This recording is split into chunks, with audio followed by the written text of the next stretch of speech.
They're racing, and they've broken a line. Blame JD on the wide side, and the bookender Bring Me a Check. They both came out very well, and now splitting runners is Bayou Gem. But on the inside, Bring Me a Check. He'll take the early lead and do so by a half.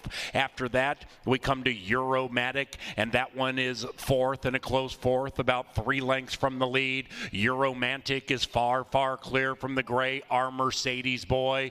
But Our Mercedes Boy is about 7-8 lengths from the lead, and off the far turn they go. Number 1 is numero uno. It's Bring Me a Check, and Ruben Fuentes leading it from Blame JD, who ships all in. Right behind them is Euromantic, waiting for a way through with LAV. The white horse, Our Mercedes Boy, swings into action, and Bayou Gem goes back to last. And as they head for home in the first, on a good main track at CBY, the bookenders are locked in battle, and that one is drifting. Bring Me a Check, along with Blame JD. Then the white horse to the inside, Our Mercedes Boy, 1 and 5 to the line together. Blame JD, Bring Me a Check, got the money.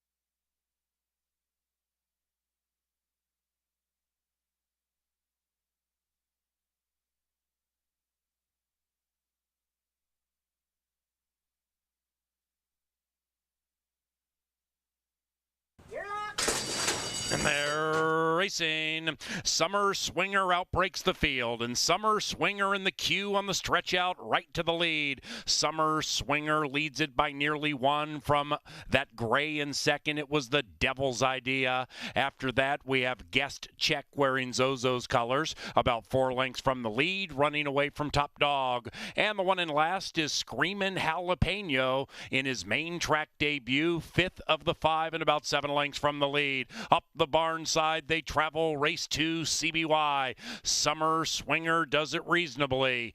It was the Devil's Idea, clings to that one within a half. Then it's a length and a half, Guest Check third. Another half, make it a length and a half, Top Dog fourth. 4 out of it, and 7 clear from Screamin' Jalapeno. And Summer Swinger pulls clear by nearly 1. It was the Devil's Idea still right there. Guest Check 3 wide on the move. Behind them, Top Dog, currently 4th dog, and still nothing from Screamin' Jalapeno. Summer Swinger on the stretch out, attacked by It Was the Devil's Idea. Outside of that, Guest Check languishing just a tad. Behind them is Top Dog, and nothing from Screamin' Jalapeno. It was the Devil's Idea, full of fire. It was the Devil's Idea from Summer Swinger. Outside of that, Guest Check, and between them is Top Dog, and they're into the final furlong. And it was the Devil's Ideas jumping all over the place, left and right and left and right. And here comes Top Dog barking up a storm. Top Dog at 6 to 5, the top dog in race 2. It is Top Dog in Luis Fuentes, winning race 2, and a tight photo for the place.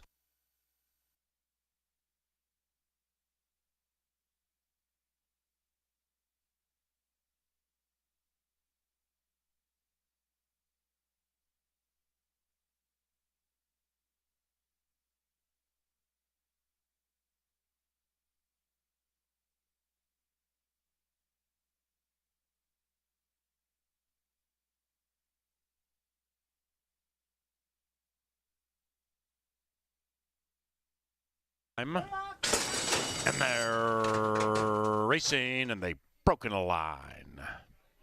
2 from the outside. Daigle at 6 to 5 strikes the front, and Why Not Sizzle is sizzling a bit closest to the rail, and Beyond Brown splits runners and puts the head in front.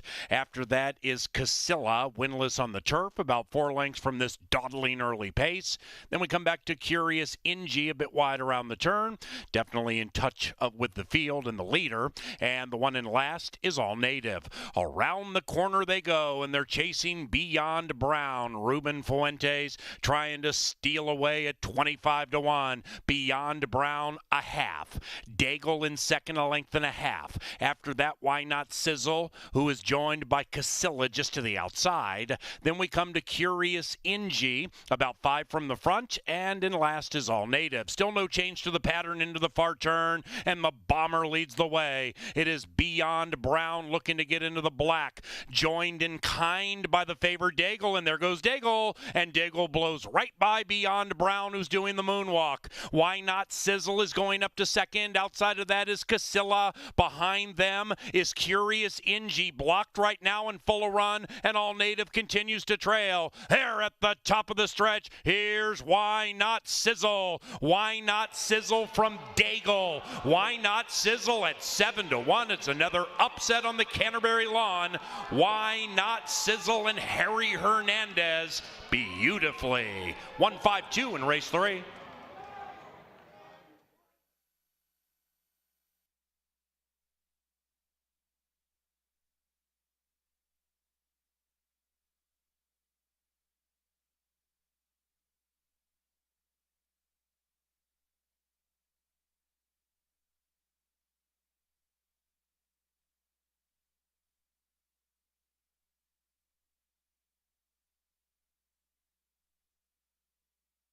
Classic. And they're racing. Double Dare You, double fast out of the gate, and with a killer crossover. That 6 has the lead with the line blinkers. Inside of that, Lovely Linda in search of 3 in a row, and these two crackle. They are 3 lengths clear from Criminal Record in search of 3 in a row. After that, TikTok, and TikTok is 8 lengths from the lead. Then we come back to I Know Your Face last, and about 9 lengths from the front. And the front belongs to Double Dare You, and Double Dare You, looking to win 2 in a row, has run away from Lovely Linda. Double Dare You 2 going into second, Criminal Record. Outside of that, TikTok. Then it's 5 back to the trailer. I Know Your Face. Around about the quarter pole, Double Dare You at 2.5-1 leads the run home. And Double Dare You has spurted clear by 5. It is Double Dare You from an on-charging TikTok. Inside of TikTok is Lovely Linda, and between them, Criminal Record. After that, I Know Your Face. Into the final 125. Double Dare You slowing down, and slowing down precipitously. In fact, looking for a place to go to bed. Here's Lovely Linda, and I Know Your Face on the outside. Holy cow!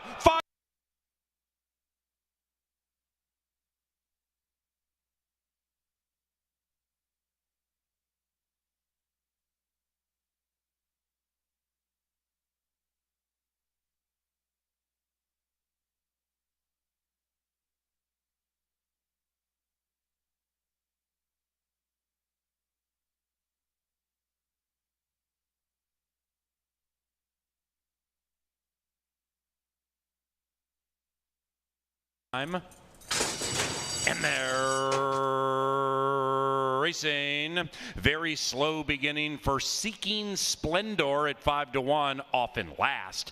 Now off in first is Justice Warrior, and Justice Warrior shows terrific early speed as they corner for the first time. And outside of that one is Simpson Bay, and they go like the wind. 3 and 6 going very quickly, about 5 lengths clear from the firster, Silly Billy. That one is to the outside of Portsmouth. Miss Kelsey has Portsmouth 5-6 lengths from the front, 2.5 lengths clear from Swamp Drainer. 2 after that, we come back to Big Pete, not coming up big yet, about 9 lengths from the lead, and about to be joined by Seeking Splendor, who's on the recovery. Outside of Seeking Splendor is Grunder. Then it's 5 lengths after that to finalize who's last in double digits from the lead, and it's Justice Warrior on the lead, and the Warrior has come out to play. He leads by a half length. Justice Warrior about to be challenged by Simpson Bay to the outside. Number 7 has gone amiss. Silly Billy, the firster, has gone completely amiss, back to second last. Meanwhile, back to the lecture at hand. It is Justice Warrior leading it from Simpson Bay. Right behind them is Portsmouth. Then on the outside, Swamp Drainer closing in. Meanwhile, Justice Warrior digs deep, fends the challenge of Simpson Bay. Justice Warrior is 8-1, and Justice Warrior is gone. 3-6 and a photo in race 5.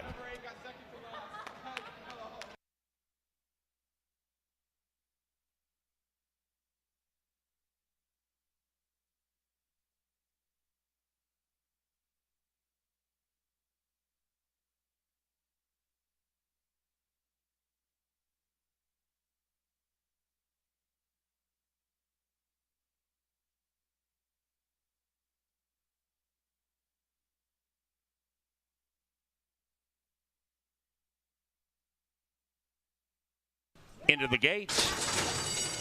And they're racing in the Peter Lorre TVG Classic. And as they steam up the Canterbury Park backstretch, taking the lead is Astonishing Tweet, looking for retweets and likes and hoping nobody blocks him. It's Astonishing Tweet leading it by a half. In second is Rusty Cage, very well supported and running very well in the early stages, just to the outside of number 2. And Zed Duo has gone 7 lengths, make it 5 lengths now clear of Seekin' Justice. And Seekin' Justice has been overtaken by Freeburg, shoved on but charging in. After that, we have El Centenario. That one is 8 lengths from the lead, about to be joined by Danza Rebel. And behind them, El Centenario, now second last, an Omen of Change, is back at the rear. And they're chasing Rusty Cage. And Rusty Cage is coming up big into the final 150. It's Rusty Cage from Freeburg. And at 6-5, Freeburg on the outside.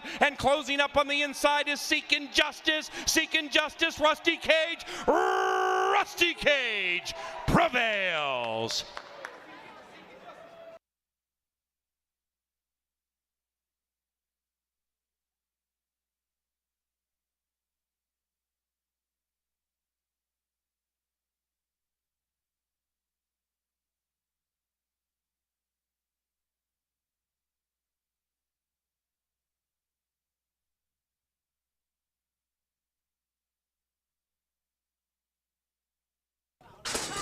And they're racing. Rough beginning for Harking, who started in last. Excellent, excellent beginning for 5 Picks Please. Very fast from the outside. And 5 Picks Please opens up by 2, and now it's a diminishing 2. In fact, Harking, the leader, has it by a length and a half, with Lady Goldstart revving up to the inside. And outside of that one is My Crafty Gal. And then we come to Lovin' Bullies circumnavigating into action, 4 lengths from the speed. And the speed is 5 Picks Please. Then we come back to Someone Said So. The gray horse is out of the race. Number 8, 5 Picks Please, is out of the race. Please hold all tickets. There will be an inquiry after the race is concluded. Lady Goldstart will have to hold off an on-charging Harking, but Lady Goldstart at 2-1 will prevail. Once again, ladies and gentlemen, hold all tickets. Number 8, 5 Picks Please, unseated Carlos.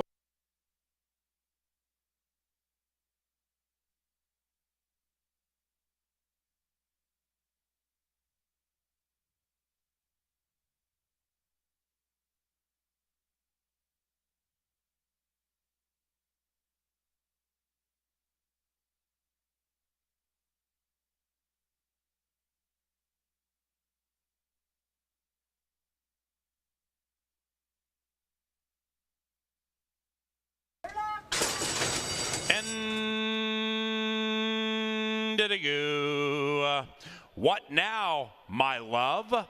What now, my love? Puts the pedal to the metal and grabs the early lead, middle of the backstretch. Outside of that is Later Days. Even farther out is Outwork the Okie Girl. 3 astern into the far turn. Behind them is Winning Mandate. That one is to the outside of Amazing Lace. Then we come to House of Targaryen, beginning to swoop in, but doing so wide. And it's a mile back to Sundance Star. They're approaching the top of the stretch. What now, my love? What now, my love? Cuts the corner with her mind on the money and the money on her mind. It's What Now, My Love, and Kelsey Haar leading it by a half. Later Days and Lindy Wade right next to that one, and they're locked in battle. And Later Days takes the lead and opens up by 1.5. 3.5 lengths behind that to Amazing Lace, but they are chasing What Now, My Love. Check that, Later Days, and Later Days provides a victory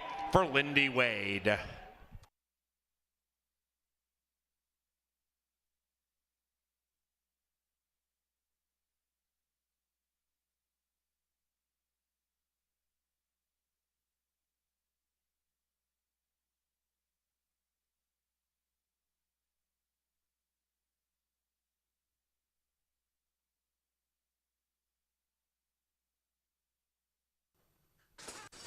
And they're racing.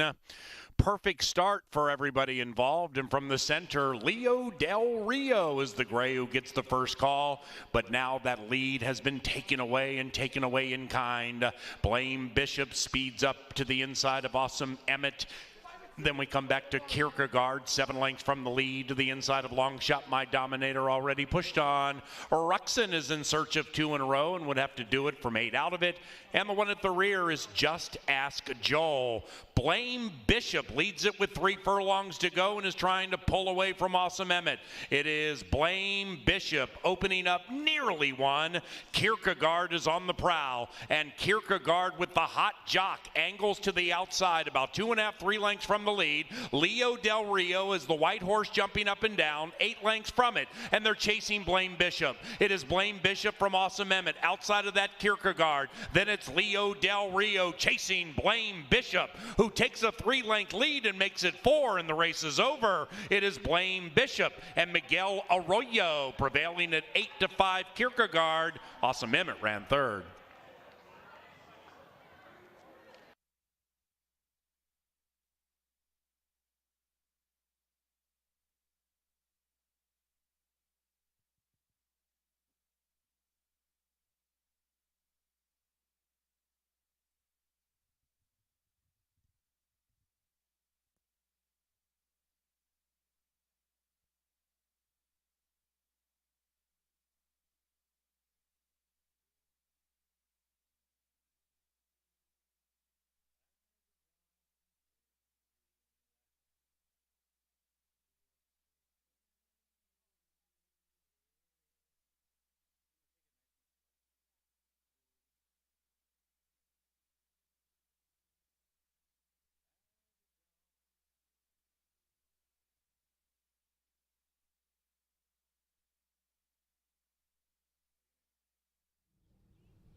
Ladies and gentlemen,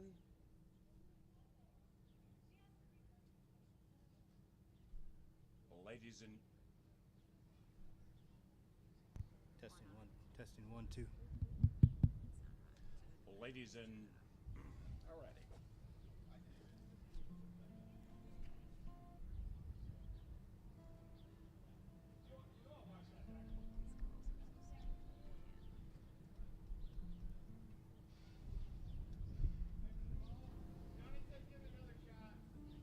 What?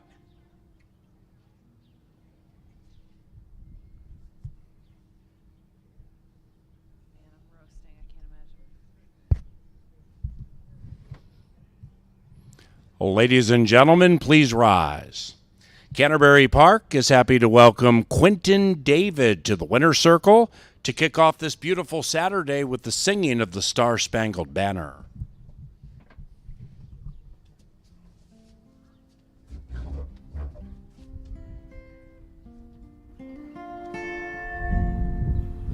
Oh, say, can you see by the dawn's early light what so proudly we hailed at the twilight's last gleaming, whose broad stripes and bright stars through the perilous fight o'er the ramparts we watched were so gallantly streaming, and the rocket's red glare, the bombs bursting in air, gave proof through the night that our flag was still there. Oh, say does that star-spangled banner yet wave?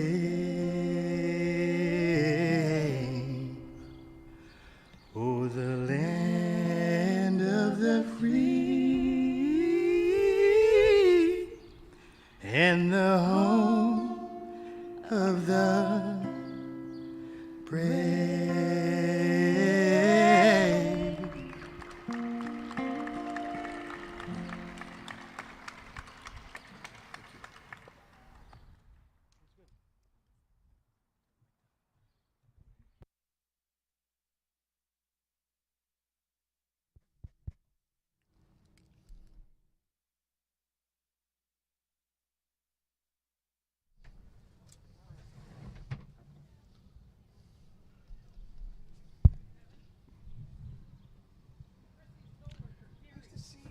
Good afternoon, ladies and gentlemen, and welcome to the races. 8 races for you this evening on a beautiful Saturday at Canterbury, where the main track is fast and let's get to some of these program changes.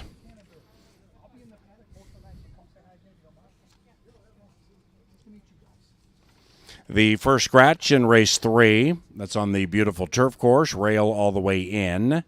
And in race 3, scratch numbers 1, according to Aspen, 5, North of Eden, and 6, Leather and Lace. Race 3, scratch 1, 5, and 6.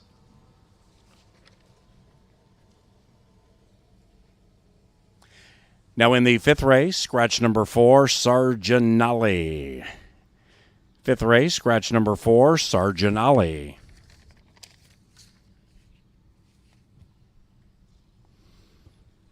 In tonight's 6th race, scratch numbers 1, Second Grace, and 7, Shy O Shy. Race 6, scratch numbers 1 and 7. In the 7th race, number 8, Western Smoke, is picked up by Kelsey Haar. Miss Haar rides number 8 in race 7. And scratch number 10, Tim's Buddy. Race 7, scratch number 10. Tonight's 8th race, clear of change. A free handicapping show called Today at the Races is next. Coming to fix it, Boston. Oh, they are?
It ain't Chicago, it's Shakopee, Minnesota, but it is a Saturday in the park. And what's going on, everybody joining us at Canterbury Park? Thank you very much. Second week of our season, coming close to concluding our first 4-day racing week. That'll be tomorrow.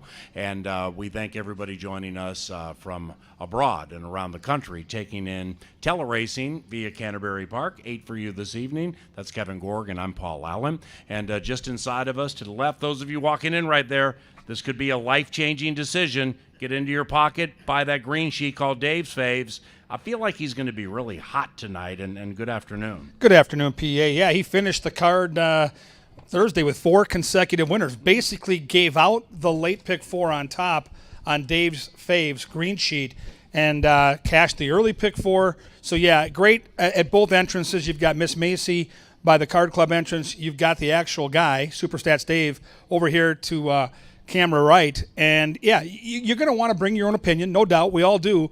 But you want to bounce your ideas off a professional. This guy does it for a living, and he's quite good. And let's and to close on the Dave's Faves piece, let's just be honest, and this isn't taking a shot at anybody. I mean, these past performances from Daily Racing Form, we do this. This is what we do for a living. So, I mean, it's not like we're always right. We certainly aren't, but we know how to read them. 92% of people listening or watching now have no idea how to read them. They don't try to read them, and they're reliant on favorite jockeys, favorite names, and to a certain extent having a good time and getting lucky. And that's Canterbury Park.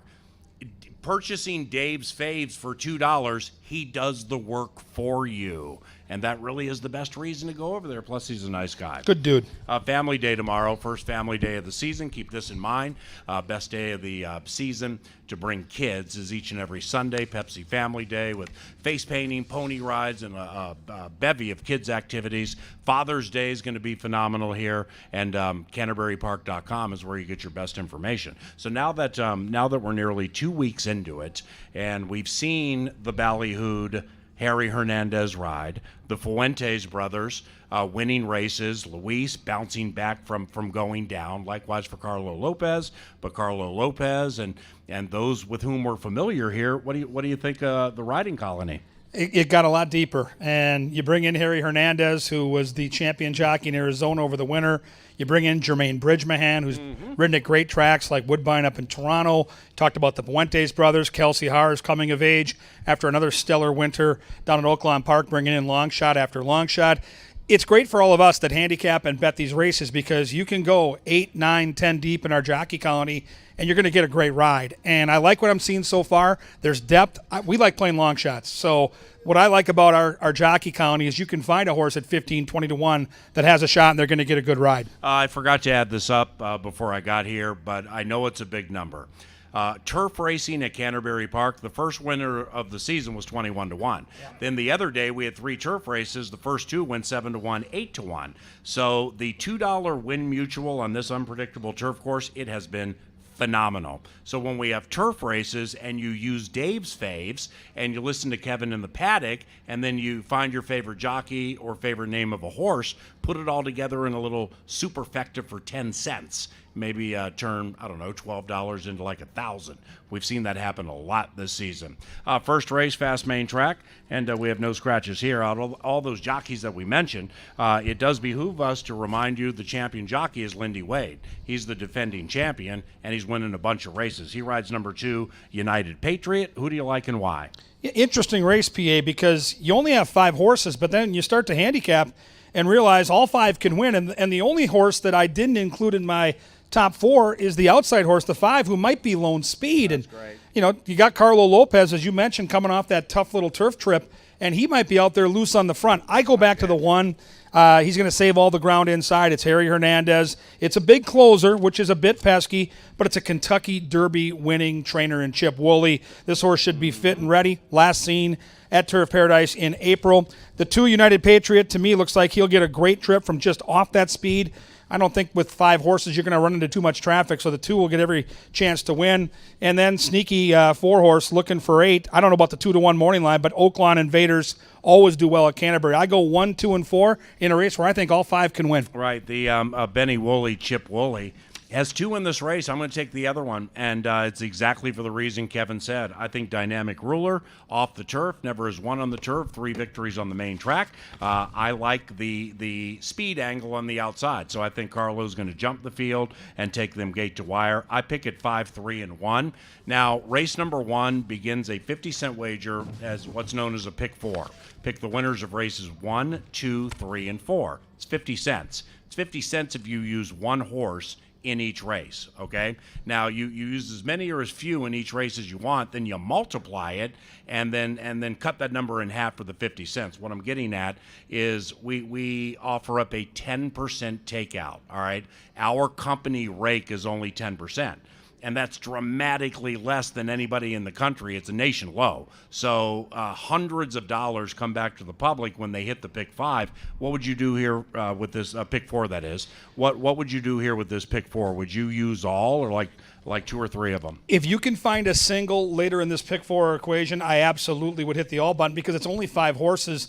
And if you can get anybody but the favorite, you're going to be in a good position. And back to what you just said, we're on day 6 here of the Canterbury meeting. We've had 2 already, 2 different pick 4s for 50 cents, pay over $1,300. This is the kind of race where you can stretch out and beat the public by using all 5. I don't think it's a terrible idea. So just in closing, to explain it if you didn't understand, say you use 3 of the horses in race 1. And 2, 3, and 4. 3, 3, 3, and 3. Obviously, one of them has to win. But you go 3 times 3 is 9, times 3 is 27. 27 times 3 would be 81. 81. Cost of the ticket is half of that. Cut it in half, it's $40.50. Get a group together, take swings at these pick 4s. Plus, it extends your day and maybe gives you a sweat. Race number 2, we have no scratches. We have no rider changes. I'm on number 4, Impulsus. Who are you on and why? I'm on the 2, Cha. This horse, to me, with the significant class relief, is in a good spot. Now, last time out, raced at Canterbury, opening night here, showed speed, going longer on the grass. I think back on the main track with Harry Hernandez staying aboard, and this is a big drop. You're going from $16,000 claimers back into a tag for 5. So you're going from playing the big boys or big girls in this situation to maybe playing the JV. I just think with the natural speed, turf to dirt, I think Cha's in a great spot. Might be a horse I would even consider singling on the pick 4. I go 2, 3, and 4, and I'll be very surprised if Harry Hernandez does not win one of the first 2 races. And my selections here are 4, 2, and 3, and it's pretty much the same angle with all 3 of them. They're all 3 taking major class drops.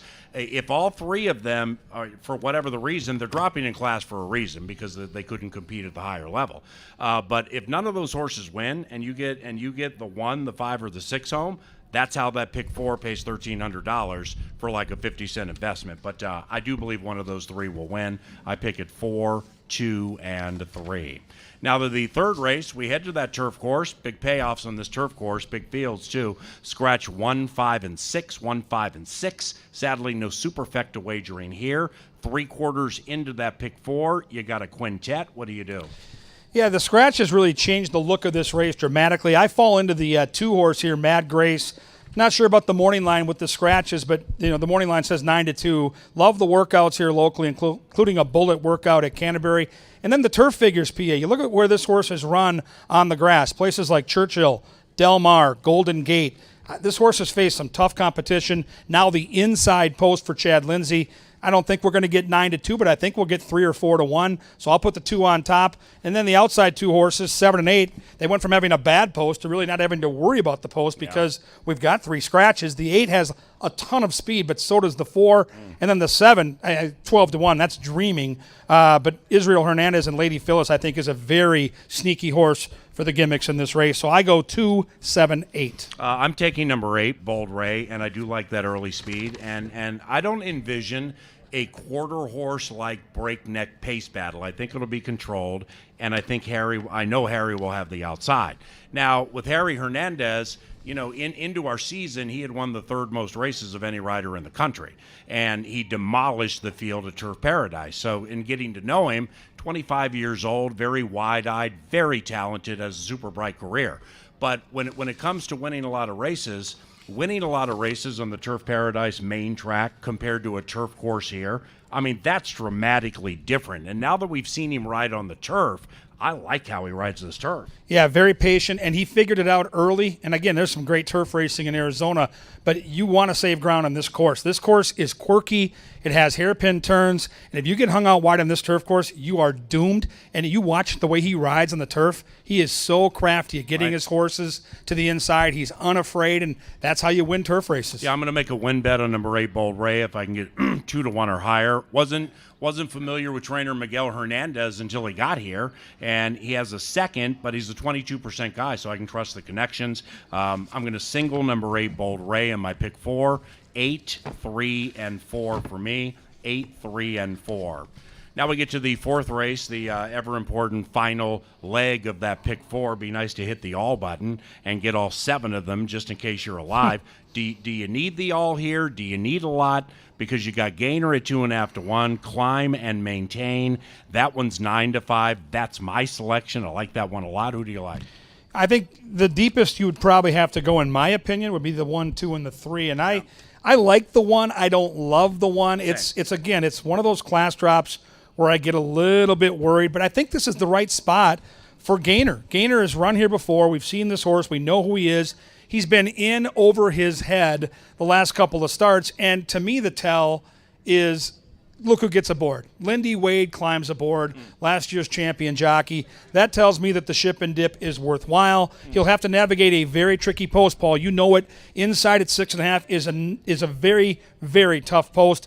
If he shows a little more speed today, I think he'll get the job done, but I would have to use both the 2 and the 3. It looks like the inside 3 for me. And yesteryear, that 3, that's the only one in the race with a victory at 6.5 furlongs. And for these lower level claimers, that extra half furlong, an extra 100 yards, I'm telling you, like the reality of life hits them for that extra 100 yards if they misjudge it. And yesteryear, as a victory at 6.5, nobody else does. But in the early stages of the season, again, this Hernandez cat is new, represented by Scott Stevens. And I've seen how trainer Mike Beeler has been using the riders, and it looks to me like Hernandez is riding first call for him. And that played into me liking number 2, Climb and Maintain, a little more than I wanted to, because this is one of those cheap, speedy horses where that extra 100 yards, I'm going to get nervous about that. But Hernandez and Beeler are clicking. I'm going to go 2, 5, and 1. Speaking of number 5, Smart Call, ridden by Crystal Conning. Not many here have heard of Miss Conning. She's won 2 races, and both, I mean, she's doing a phenomenal job so far. Yeah, she's brought in some long shots. She's excellent. And she's one of those jockeys, again, that speaks to the depth of our colony, where she'll be on horses that are 10, 15, and 20 to 1. There you go. And if she has the right horse, she'll get you home. Race number 5 looks all of unpredictable. It's a 9-horse field on a long shot providing turf course. And I struggled with it. I think it's really, really difficult. Scratch number 4, Sarginali. I ended up going 1-3-2, 1-3-2. Who do you like and why? Yeah, I really struggle with this race, too. It's one of the best betting races on the card, without a doubt. Love the turf racing, love the full fields. Everything gets magnified here. The jockey is going to be responsible for the best trip. And I think Lindy Wade, I'm with you here on the 1, BJ Spirit. I love the layoff. That it's pointing to something bigger and better for a lightly raced filly. She's only been out 10 times. This is her 9th start on the grass. She shows up every single time. 6 for 8 in the top 3 placings in her brief grass career. And I love the post. It's 7.5 furlongs. Huge advantage to have the inside post at this distance. So I think this horse gets a great stalking trip. I think the 2 is a very sneaky long shot that I didn't use in my top 3. I think Happy the 5 has a big shot. And I think one of the more obvious horses would be the 6, Hurricane Hunter. I think you have to go 4, 5, 6 deep on your pick 5 ticket, but I go 1, 5, 6 and don't overlook the 2. Yep, ain't no doubt about that. It's 1, 3, 2 for me. And for a lot of the same reasons Kevin just rattled off, I'm on that one ridden by Lindy Wade. Now Mauclair's the 2 that Kevin just mentioned, trained by Joel Byrne. Joel wins a lot of races here, and Joel wins and or hits the board frequently, but when his horses are 8, 12, 15 to 1, kind of must use in the trifecta. So that's why I picked that one 3rd. Race number 6, back to the fast main track. 8 tonight, so this begins the final pick 3. And scratch numbers 1, Second Grace, and 7, Shy Oh Shy. Who do you like? Well, my horse scratched. I liked the 7, but that one's not going to run. So I go 6, 3, and 5 in that order. I like Emerald Princess, another Oaklawn Invader. How about Mac Robertson, PA? All this guy does every single year at Canterbury is come here, clicking it around 15 or 20%. You look up and he's 50%, which he is coming into the racing weekend. Stalking speed, great attack post, go-to rider in the barn aboard.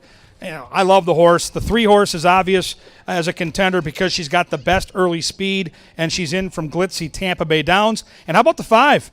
This barn, 31% off the claim. Wade Rarick and company, do not overlook them. They are tremendous at what they do. 6-3-5. And that's all I needed to see. Well, a lot of what I needed to see with number 5, Our Little Tiger. This will be a win wager for me. I'm not going to use that many in my pick 5 because I do like this horse quite a bit. And I've just, and Wade Rarick, if you look at his yearly training totals, 3 for 35. That is so antithetical to any year I've ever seen Wade Rarick. And he won a race here the other day at a big price. And now he gets Lindy Wade riding for him.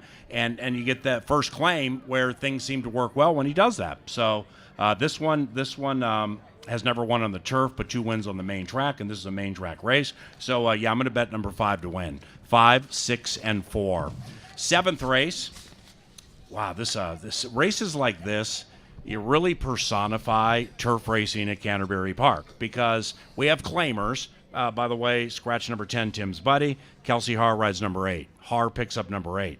This personifies racing at Canterbury because you have so many veterans in here that we've seen year after year, but that's good because generally speaking, you know what they're going to do, and they're consistent and reliable. We have 11 in here. This 10-cent superfecta could pay $1,000.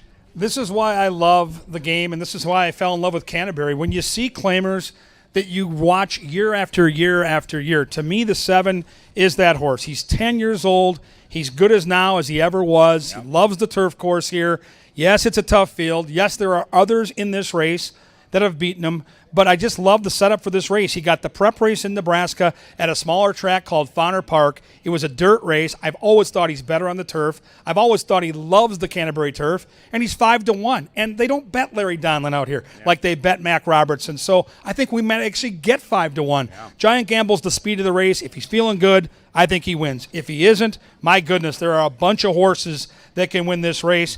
The 5 is Rocket Tis Way. Do not overlook this horse if you're building a trifecta or superfecta. This horse is 8 to 1, nondescript connections, and has the best figures on the turf and will be charging late.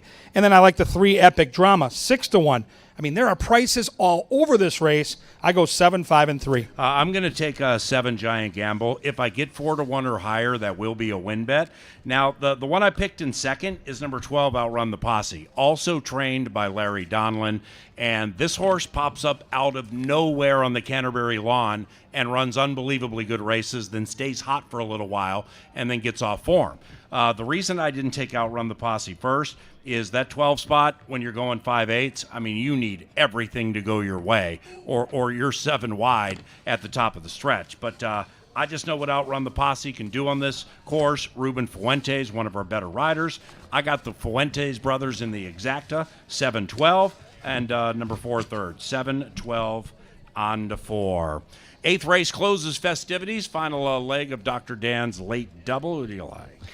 I like the 2. Nothing too enterprising here. This is Buckster Hooter. Yeah.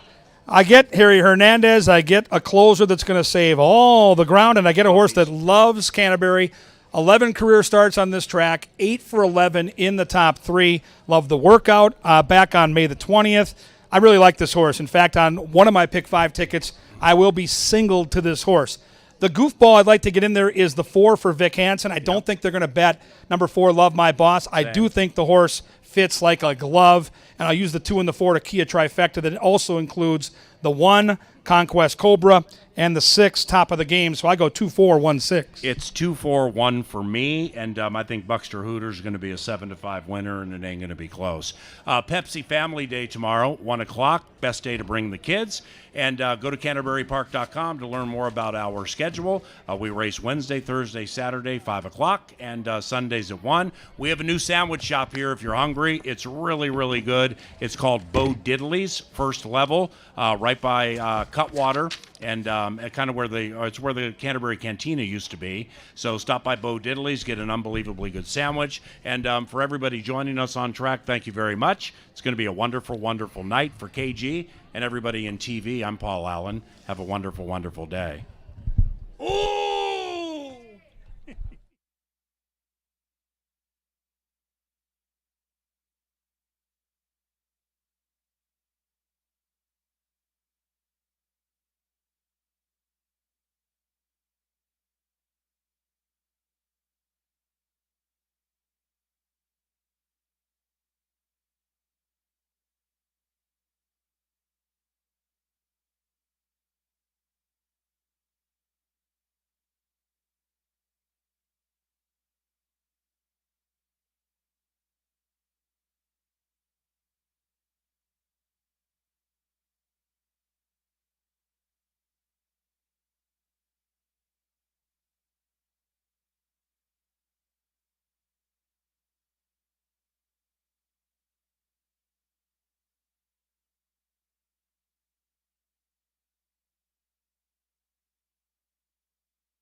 That is our bugler, Sir Leonard Dykert. Happy Saturday, buddy. Brings the horses onto the racetrack for the first, beginning the post-time pick 4. A nation-low 10% takeout, meaning hundreds if not thousands back to the players if and or when they hit. It's a 50-cent wager. Hit the winners of races 1 through 4 for the post-time pick 4 and win the prize. Welcome to Canterbury. Good luck.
Horse Speedy Enough, who also has a big shot.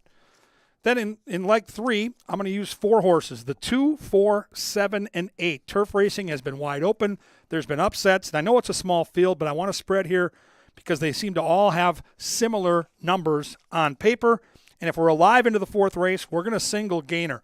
I like Gainer a lot. This is the ship and dip angle. Oaklawn Park, last seen late April, racing against $12,000 claimers. In today, facing $5,000 claimers. 1 career start at Canterbury. A very good third behind Northern Playboy here last summer. Lindy Wade gets the call, which is the tell for me at 6.5 furlongs. This horse has a good foundation. I think should be in a good position to get us home with the single. I go 1-2-4 with 2-3, with 2-4-7-8 with the 1. It's a $12 investment. It is the post-time pick 4, one of the great values in racing. That 10% takeout, the lowest on the planet. Horses are approaching the gate. You need to get your pick 4 together right now. I'll be back in the paddock for race 2, and later, before race number 4, we'll start to build that pick 5 ticket. Good luck.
Ladies and gentlemen, Saturdays at Canterbury are provided by Michelob Golden Light and Cutwater.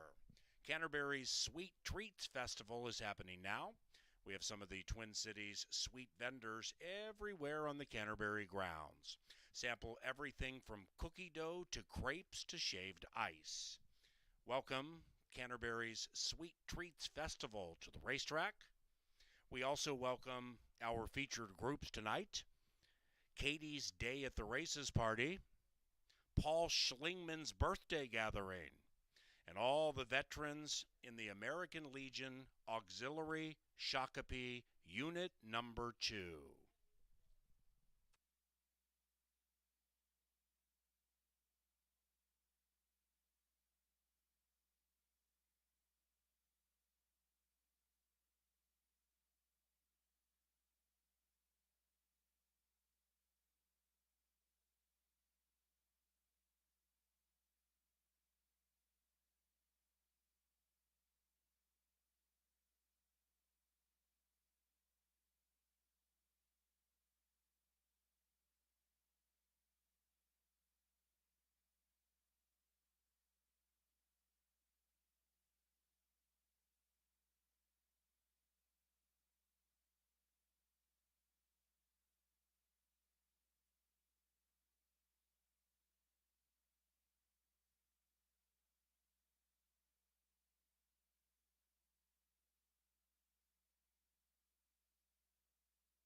Moving into the starting gate, it is now post time for the first this beautiful Saturday in Shakopee.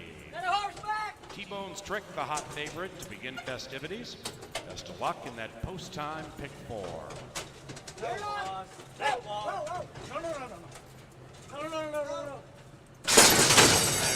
They're racing. Dynamic Ruler out fast, Candy Cove out faster, inside of that United Patriot, and now they settle into stride, and up top on the lead is Candy Cove. The Minnesotan Candy Cove gets down to the inside, is doing it very reasonably. In fact, a slow early pace, Candy Cove won. Back and forth is T-Bone's Trick in search of 2 in a row, and the favorite gets out into the clear, Izzy in 4th, and they're racing in single file. The one in last is looking for 8, only 6 lengths from the front. Up the barn side they go, and it's a sun-splashed barn side on a beautiful Saturday. And it is Candy Cove and Q. Candy Cove leads at a half.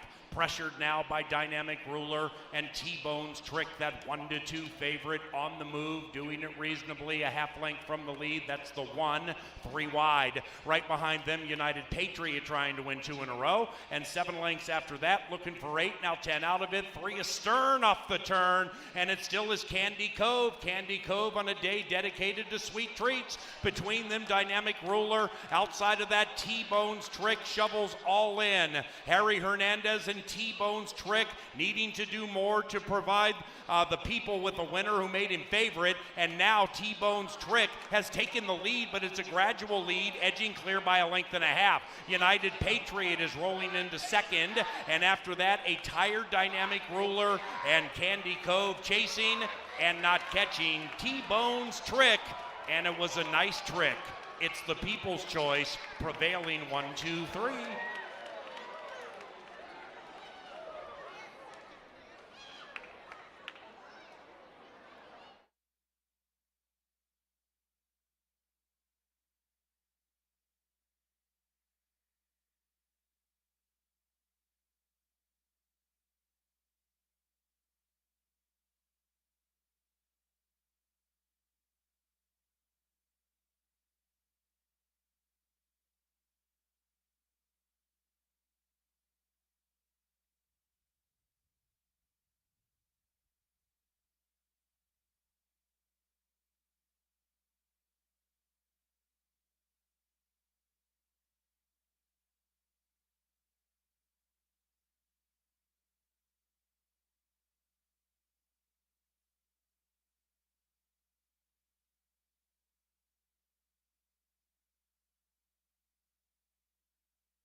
The first race is official.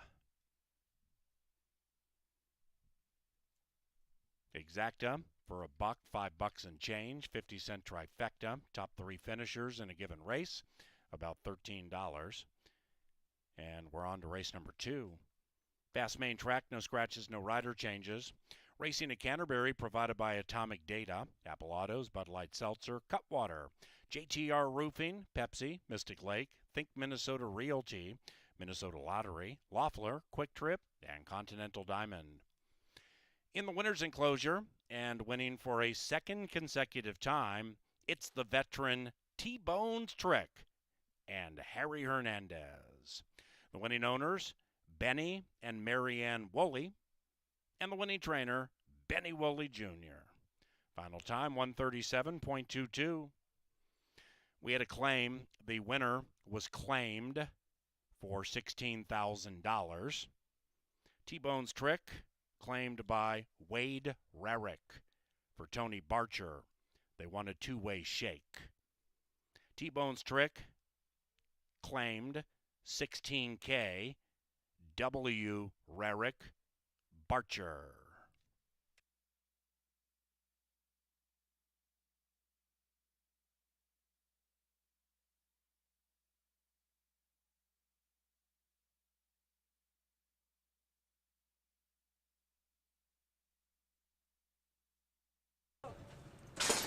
And they're racing. Dynamic Ruler out fast. Candy Cove out faster inside of that United Patriot.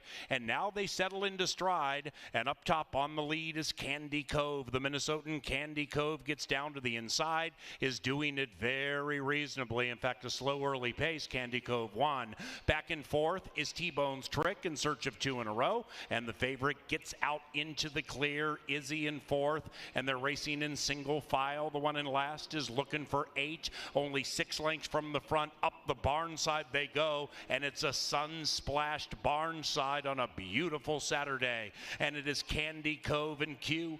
Candy Cove leads at a half. Pressured now by Dynamic Ruler and T-Bone's Trick, that 1-2 favorite on the move, doing it reasonably, a half length from the lead. That's the 1, 3 wide. Right behind them, United Patriot trying to win 2 in a row, and 7 lengths after that, looking for 8, now 10 out of it, 3 astern off the turn, and it still is Candy Cove. Candy Cove on a day dedicated to sweet treats. Between them, Dynamic Ruler. Outside of that, T-Bone's Trick shovels all in. Harry Hernandez and T-Bone's Trick needing to do more to provide the people with a winner who made him favorite, and now T-Bone's Trick has taken the lead, but it's a gradual lead, edging clear by a length and a half. United Patriot is rolling into second, and after that, a tired Dynamic Ruler and Candy Cove chasing and not catching T-Bone's Trick, and it was a nice trick.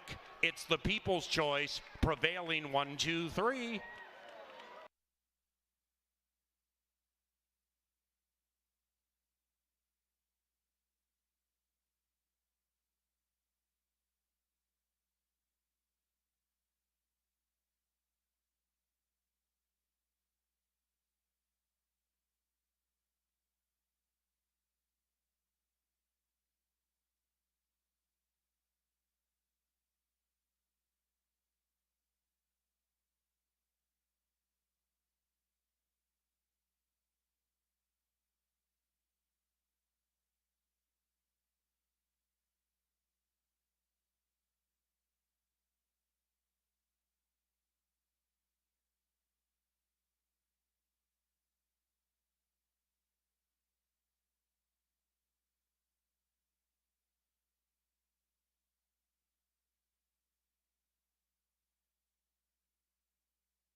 No tricks were needed in the lid lifter, the People's Choice T-Bone's trick. Another heady ride by Harry Hernandez. You saw him on the backside make that early move and did so wide. We watched it in the press box, thought, well, either he's making a premature move and he's way too wide, or he's going to win the race. And he knew he had enough horse. And Harry Hernandez, who's already starting to become a star in the saddle here in Shakopee, wins the lid lifter. He's got a lot of good mounts today, so keep an eye on that name in your racing program. Second half of the double, 6 furlongs. These are fillies and mares, and here they are. Number 1 is Milligan, Mike, and Me, in from Oaklawn Park in Arkansas. Has been racing at a route distance around a longer trip. Now cuts back to a sprint. That should enhance the closing kick. If they go super fast early, this one horse could be rolling late, so keep that in mind when you're building those trifectas and superfectas. I've got her as a fringe player. I like the way she looks down here in the paddock. It's a hot day here in Shakopee, and she's showing energy, but she's not overly sweaty. I like to see that. My top pick in the race is number 2. It is Cha. Cha already raced here back on May the 18th. We get Harry Hernandez to ride back. Now, she tried the turf last time, and she went at a longer distance. Today, back on the main track, shorter trip with some natural speed and those pretty pink blinkers. I think she'll get an excellent journey either on or near the lead. Cha right now, second choice, 2-1. The fans have fallen in love with the 3. Speedy enough, giant class drop. In from Florida, raced against some toughies at Tampa Bay Downs. David Van Winkle is a Hall of Fame trainer here at Canterbury. This is a Minnesota bred taking on open company. On the class drop alone, you have to consider this horse. He hasn't been real close lately, but she's been facing much, much better and even money. Number 4 is Impulsus. Luis Valenzuela gets the call for Nevada Litfin here, third off the layoff, in from Arkansas, and another one taking a significant drop in class. She's been facing $25,000 claimers recently. Today she faces $5,000 claimers, and that's the handicapping angle at 9-2. Number 5, Brahms Is Who. Ruben Fuentes gets the call here. Another Arkansas shipper, hasn't shown much lately. Not a lot of speed and not a lot of closing kick. I haven't seen much other than a good local workout. You get good connections, and you get the biggest price on the betting board at 16-1. Another Minnesota bred to the outside. It's number 6, Reese. Luis Fuentes for Larry Donlin. I think Donlin's going to have a good day today. I've got a couple of his horses in the mix. This might be the speed of the speed. Outside attack post. The question mark for me is the layoff. She hasn't raced since last September here at Canterbury. I like the workout pattern coming in. I love her early speed, and I'll tell you what, Larry Donlin's got her looking good down here in the paddock. Healthy coat. Look at her. She knows what she's doing. She's feeling good. Love the way she's behaving. And if she can get loose on the front, she can maybe outrun those odds. Right now, those odds are juicy at 11-1. Second half of the daily double, 6 furlongs of distance. Right now, they head down the bridle pass, soon onto the track. Get your bets in now, and good luck in our second event.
The field is on track for race number 2, and we are 6 minutes to post.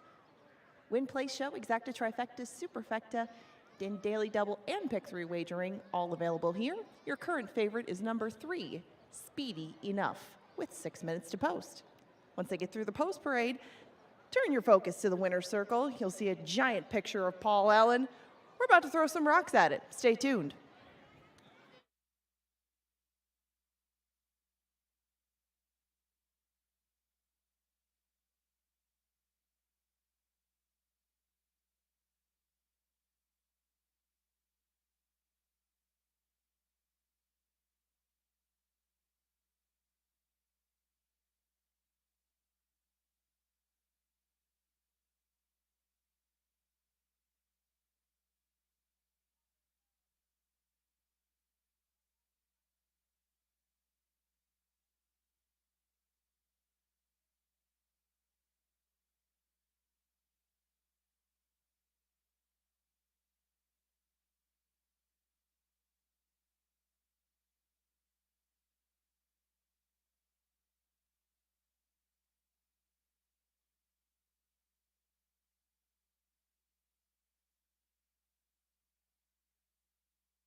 Yeah. All right, as promised, we are down here in the Mystic Lake Winner's Circle, and it's time for Put a Rock in It, brought to you by Continental Diamond. Yes, it is a fun time when we get to throw something at Paul Allen's face. We have Aubrey today from Maple Grove, and she's going to take a couple of shots. Don't let his face scare you. I know that there's quite a big target in there, but you can do this, and if you do, you get a daily double pack. There's some goodies to come back to Canterbury Park and have an even better day than you already are. So whenever you're ready, take a step up to the line, grab a couple of diamonds, see if you can get them in. You got this. Very close, a little bit higher, put a rock in it. Oh, give her one more try. Oh, Aubrey, so close. Very good tossing, though. We'll give you a couple of admission passes to come back and try it again if you'd like to get your vengeance on Mr. Allen. Nicely done. Thank you. If you want to take a try at throwing some rocks at Paul Allen's mug, head over to the first level information booth or go to our website and see what promotions we have going each day out here at Canterbury Park. Nobody comes home empty-handed, and Continental Diamond is a family-owned jewelry store having served the Twin Cities for 30-plus years. When you shop with them, you're treated like family, unless you're Paul, in which case you get rocks thrown at your face. We're now 4 minutes away from race number 2.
They've reached the gate. It's post time.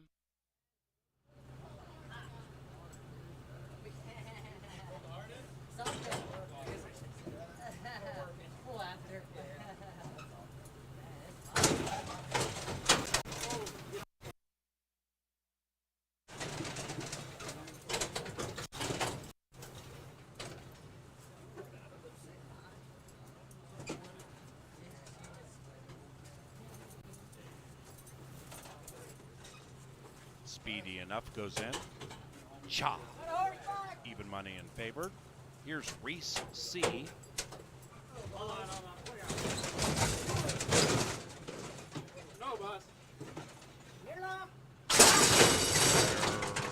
racing, and they've broken a lot. Speedy enough on the class dip, pops nicely, likewise for Cha, and Cha to the inside, the favorite, puts those pink blinkers in front, attempts to steam away. Speedy enough being shoved on very hard and losing ground rapidly. Reese C off a 9-month layoff, 2 lengths behind Cha in second. After that, we have Impulse Us to the inside. That one's racing to the inside of Millie, Mike, and me, and between them is Speedy enough looking to re-engage. They're covered by 8 off the far turn, and they're chasing Harry Hernandez and the 4-5 favorite Cha. And Cha on the class dip, cruising along for a Saturday stroll with a quarter of a mile to go. After that, we come back to Milligan, Mike, and me, and behind that is Speedy enough. Even farther back is Reese C, and now they head for home, and Hernandez gets busy on this favorite too. Inside, Milligan, Mike, and me, a menacing presence, cutting the margin from 2, cutting the margin to a length and a half, but Cha on that class dip is grinding away and goes down in class and up in the winner's circle.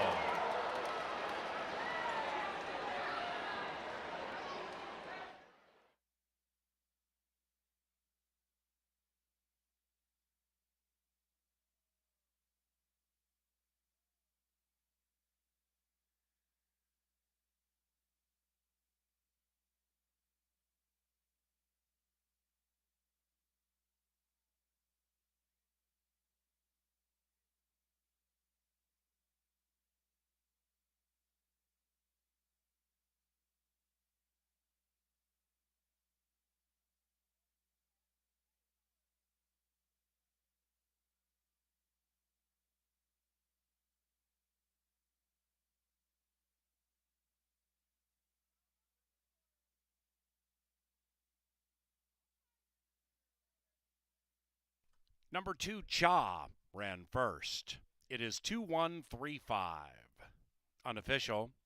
Ladies and gentlemen, we have a large crowd at Canterbury. If you can make your wagers on each race as early as possible, that would alleviate the hassles of long lines. Also, utilize the self-service machines. Insert money or a voucher, and it's very self-explanatory. Find Canterbury Park and move from there. Use those self-service machines and wager well in advance of each of our live races. And thank you very much for your patience. Once again, we have the Sweet Treats Festival happening right now. Track level vendors include Cookie Dough Bliss, Kona Shaved Ice, and Simply Nuts. The mezzanine level has La Belle Crepe, Nicolette's Macaroons, and Mini Donuts. And we welcome you all.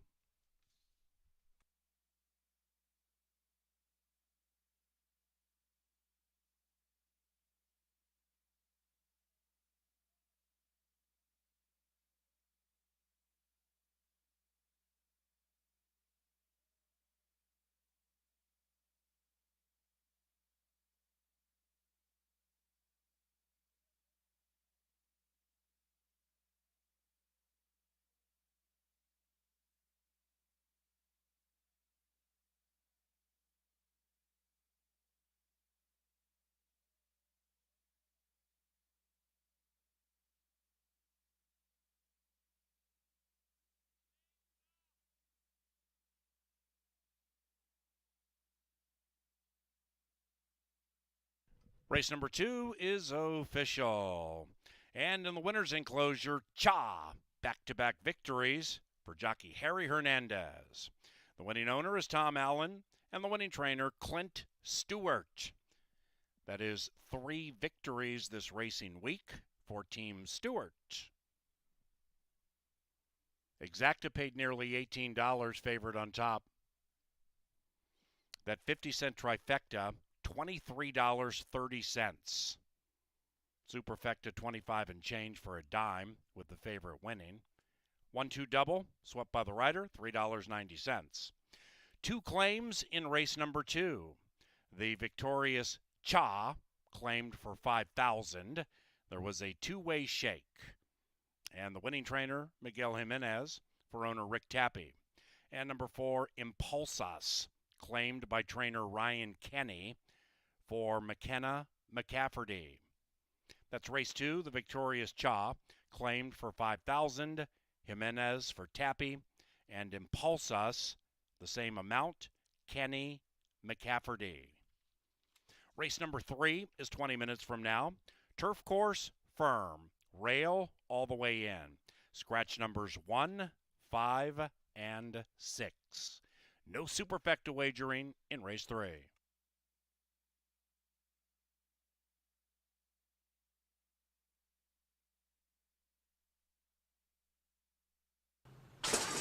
They're racing, and they've broken the line.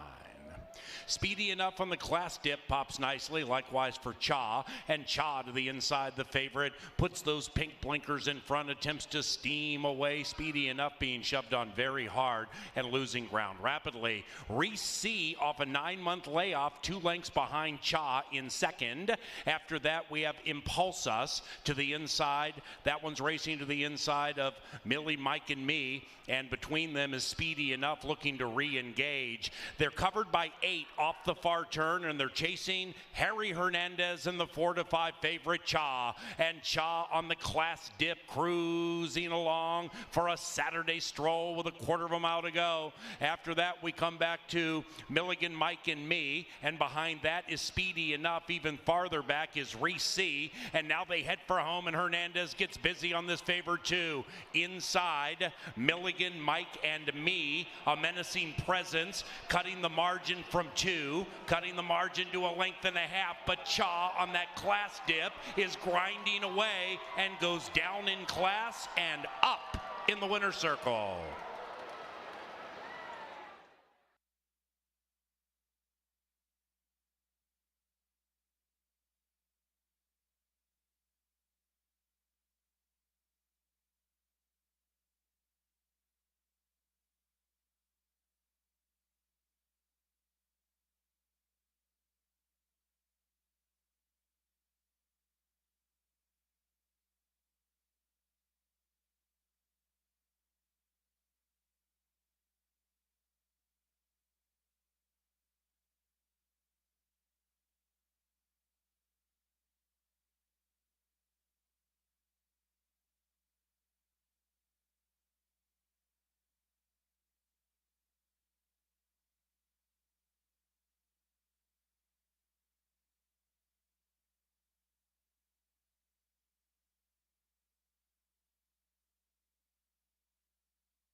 Ladies and gentlemen, the American Legion Auxiliary Shakopee Unit Number 2 is giving out poppies in honor of the Armed Forces Memorial Day weekend.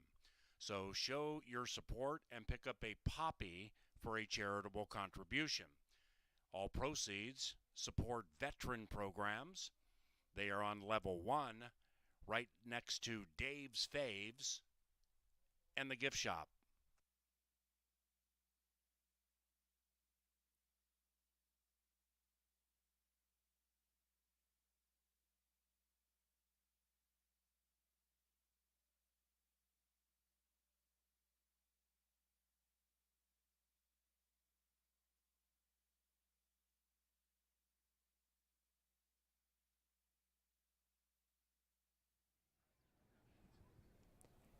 Thank you for mentioning that, Paul, as you can, yes, pick up a poppy here on the first floor. And that is a reminder that we do not race on Memorial Day Monday.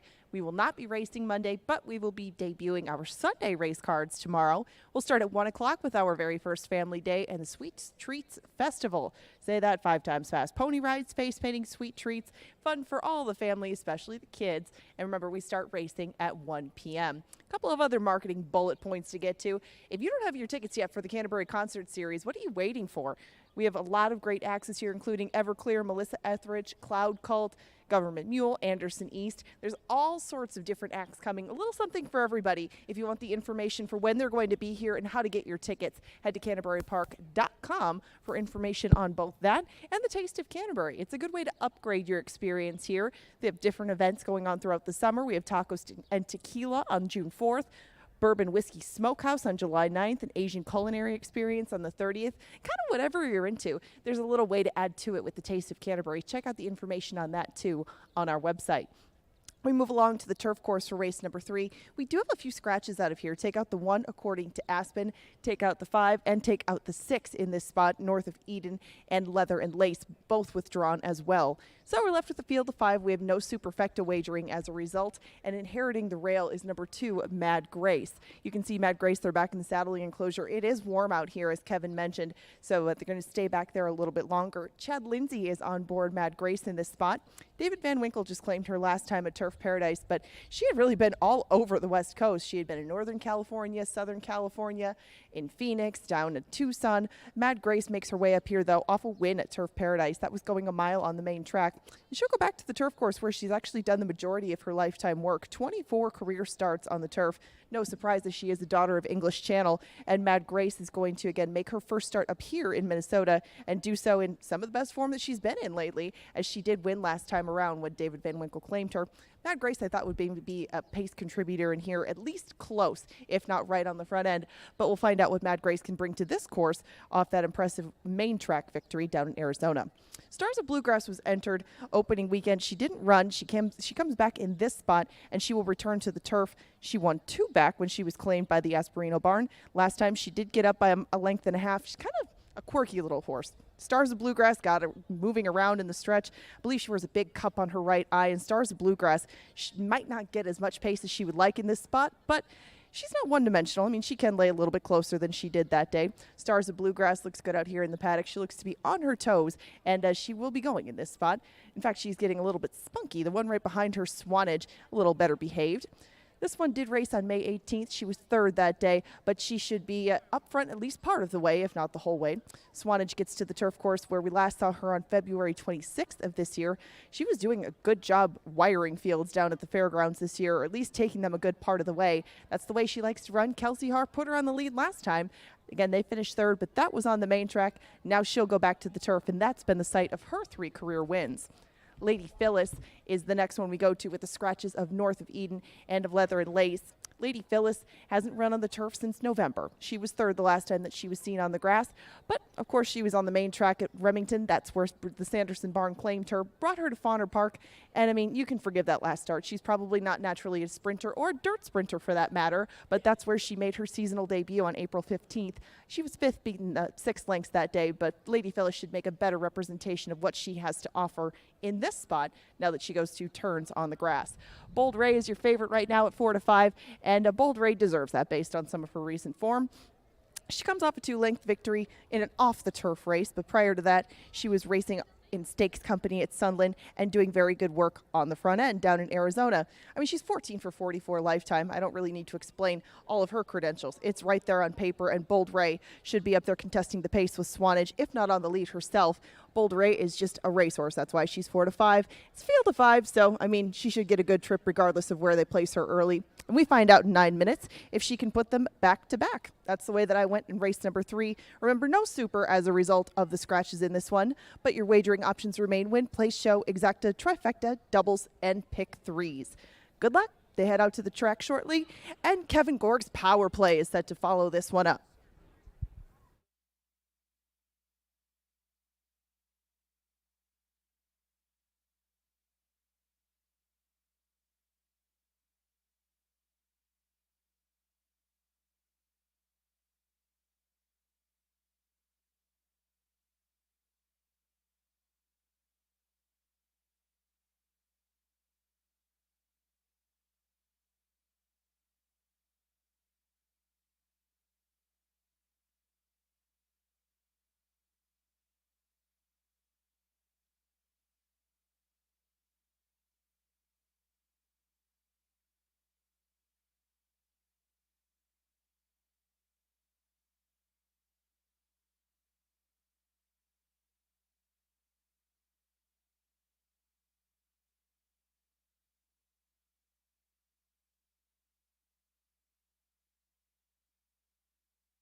The third race is 7 minutes from now. Turf Firm.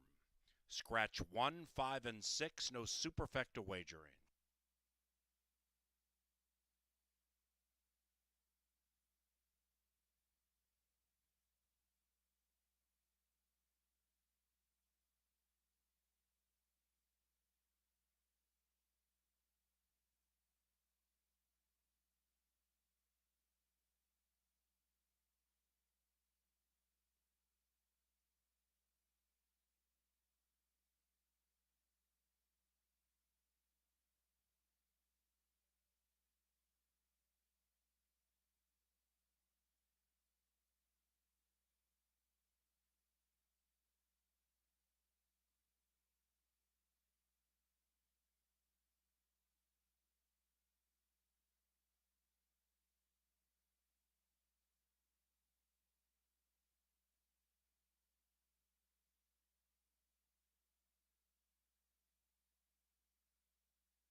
Canterbury Faithful High, Kevin Gorg up here in the press box getting ready for our power play of the day. Don't forget with the big lines to get your bets in early. In fact, I'd be planning ahead right now with the Pick 5 ticket we're going to put together a little later in the card. These lines are long. You don't want to get shut up. But right now, we want to find a winner for you with the power play. Power play will come up a little later in the card. It is a part of the pick 5. And here's the horse we're going to go with this afternoon.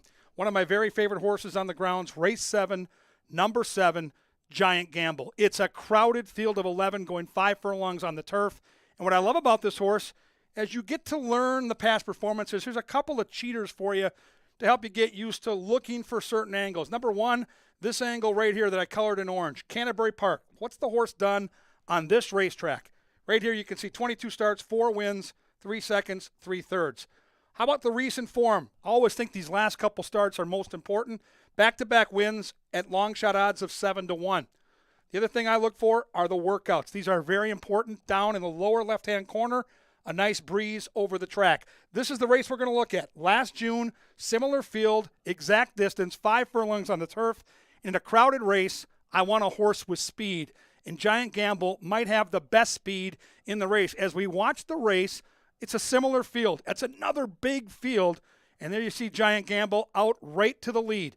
That's what you need to do. If you're going to win a turf race with 11 horses, you don't want to deal with the traffic. You want to deal with the speed of the race, and that's what Giant Gamble does. Now, he's in among horses, but he's a 10-year-old that's fought every fight. This is a guy that's been there and done that. This does not intimidate Giant Gamble, who is the 6th horse. You can see he's being pressured, ironically, by Rock Tis Way on this particular day, who is in this race today in race 7. But when you get a horse like this that's been there and done that, they don't panic, and they know where the wire is. They know how to win. This guy has double-digit wins in his career, and even though he's been badgered the entire time, when the real running starts and the jockey gets busy, and by the way, this is the jockey he has today, Luis Fuentes, and he knows him well. Look at Giant Gamble, repel that bid, hold off the closers, and get the money. This is likely the meat grinder that today is going to possess. What I love about this horse is he comes in off a win, he loves this track, and he's going to get a similar trip. The morning line's 5-1. It's the power play, Giant Gamble in race 7. Enjoy.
the starting gate, and it is now post time for the third race, our first turf race.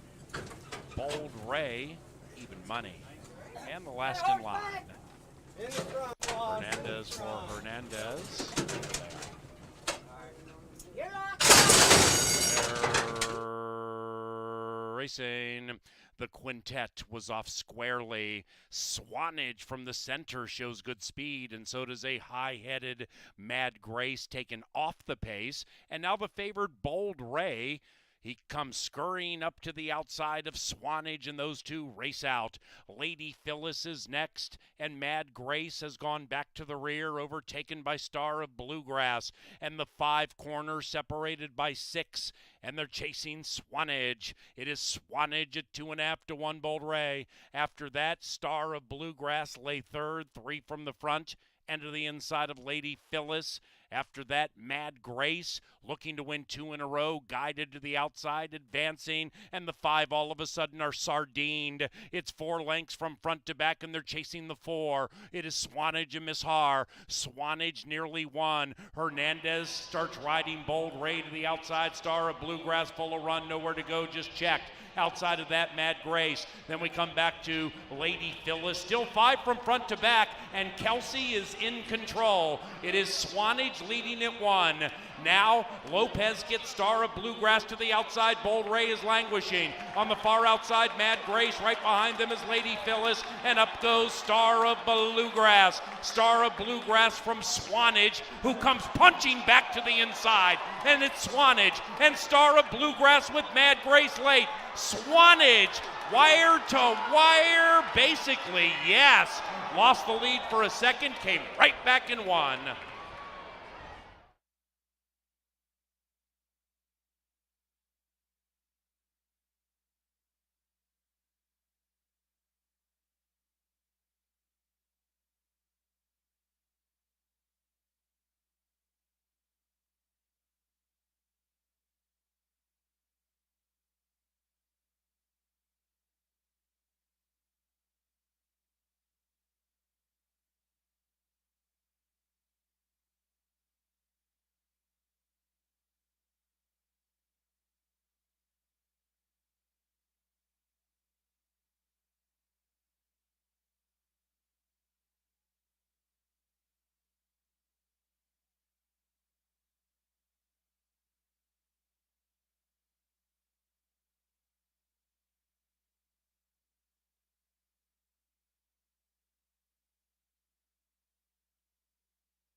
Number 4, Swanage, first, 4-3-2-8.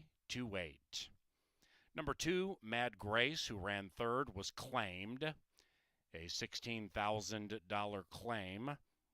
On number 2, Mad Grace, Alfredo Esprino is the new owner-trainer.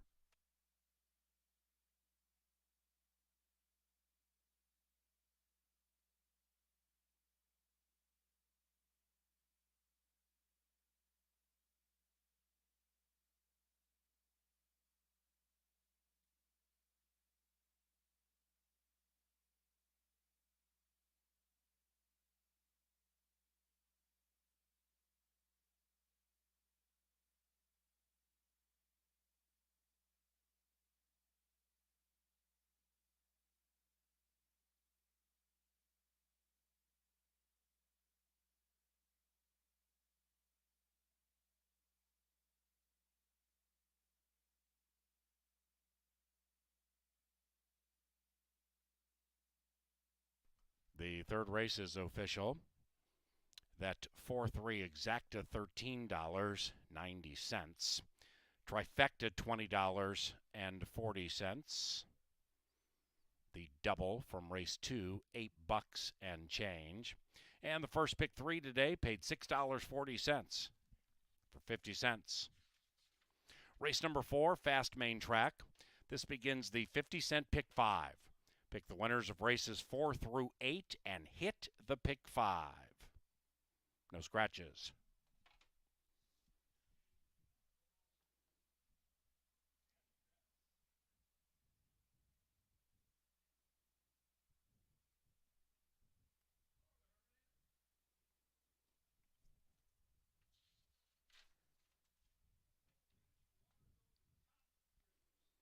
And race number 4 at Canterbury is provided by Jim Beam, which is elegant, smooth, and refined, and also served here at Canterbury Park.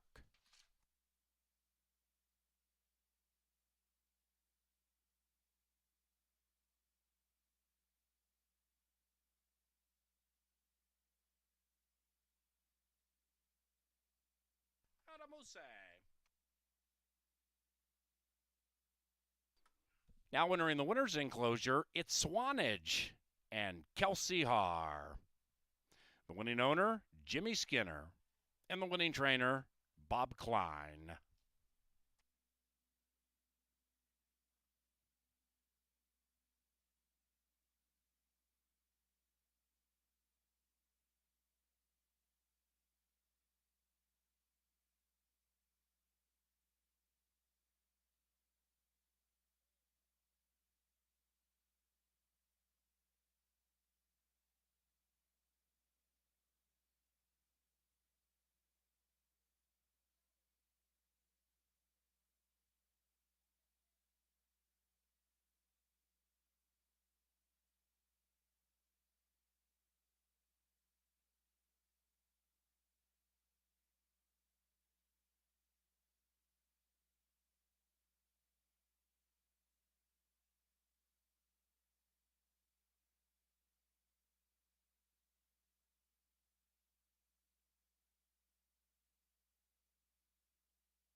And they're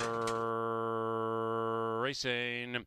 The quintet was off squarely. Swanage from the center shows good speed, and so does a high-headed Mad Grace taken off the pace. And now the favored Bold Ray. He comes scurrying up to the outside of Swanage, and those two race out.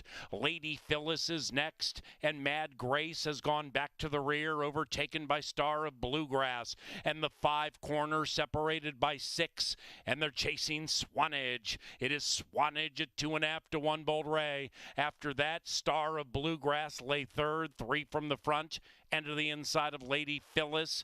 After that, Mad Grace looking to win 2 in a row, guided to the outside, advancing, and the 5 all of a sudden are sardined. It's 4 lengths from front to back, and they're chasing the 4. It is Swanage and Miss Haar. Swanage nearly won. Hernandez starts riding Bold Ray to the outside. Star of Bluegrass full of run, nowhere to go, just checked. Outside of that, Mad Grace. Then we come back to Lady Phyllis, still 5 from front to back, and Kelsey is in control. It is Swanage leading at 1. Now Lopez gets Star of Bluegrass to the outside. Bold Ray is languishing. On the far outside, Mad Grace. Right behind them is Lady Phyllis, and up goes Star of Bluegrass. Star of Bluegrass from Swanage, who comes punching back to the inside. And it's Swanage and Star of Bluegrass with Mad Grace late. Swanage, wire to wire, basically, yes. Lost the lead for a second, came right back and won.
I did.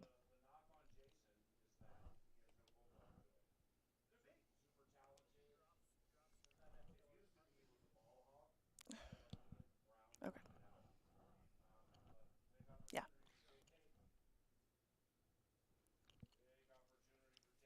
It's almost pick 5 times.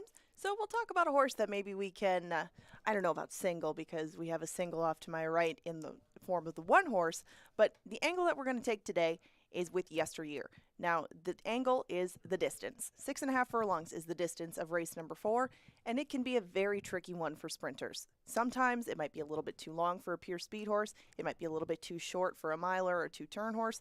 Yesteryear is the horse that we're going to focus on in here because yesteryear is the only member of this field who has enjoyed success going 6.5 furlongs. Now, granted, a lot of the rest of the field hasn't run at 6.5 furlongs. This is what we see with yesteryear on the page. He has had a lot of racing at a lot of distances on different surfaces, but we highlight over here in the corner 6.5 furlongs for yesteryear with Clinton Stewart, a barn that's already won a race today, and Luis Valenzuela, who was aboard for the last win that this horse had here at Canterbury going 6.5. We're going to take a look at that stretch run. This was last September, and yesteryear, though buried in behind horses, might find a similar pace scenario today. Now, if you can watch yesteryear try to weave through horses, it's not the easiest way out, but yesteryear won at this level with this jockey, with this kind of trip. You can see the dirt on yesteryear. He's fine laying back off the pace. He's okay being up close to the pace, but 6.5 is the sweet spot for this Minnesota bred, and that's what caught my eye in this field, who haven't necessarily had the same success. Yesteryear wins off clear. Luis Valenzuela is in a very familiar spot with a horse who's familiar with the winner's circle going 6.5. We're going to take a look at the rest of the field coming up in the paddock. As you can see, the horses have come out with 12 minutes to post for race number 4. I'll be joined by Kevin Gorg momentarily, and we're going to take a look. Yeah, thank you, Angela. Great job with your angle. We're going to take a look right now in the paddock at number 1, Gainer. What caught my eye here is Lindy Wade. This is my pick 4 single. We're alive to the one here for a decent-sized score. 6.5, those the question. Angela hit the nail on the head. It's a very quirky distance at this sprint level. I love that this horse has run at a route distance, and I love that it's a big drop in class. Gainer up on the board right now at 3-1.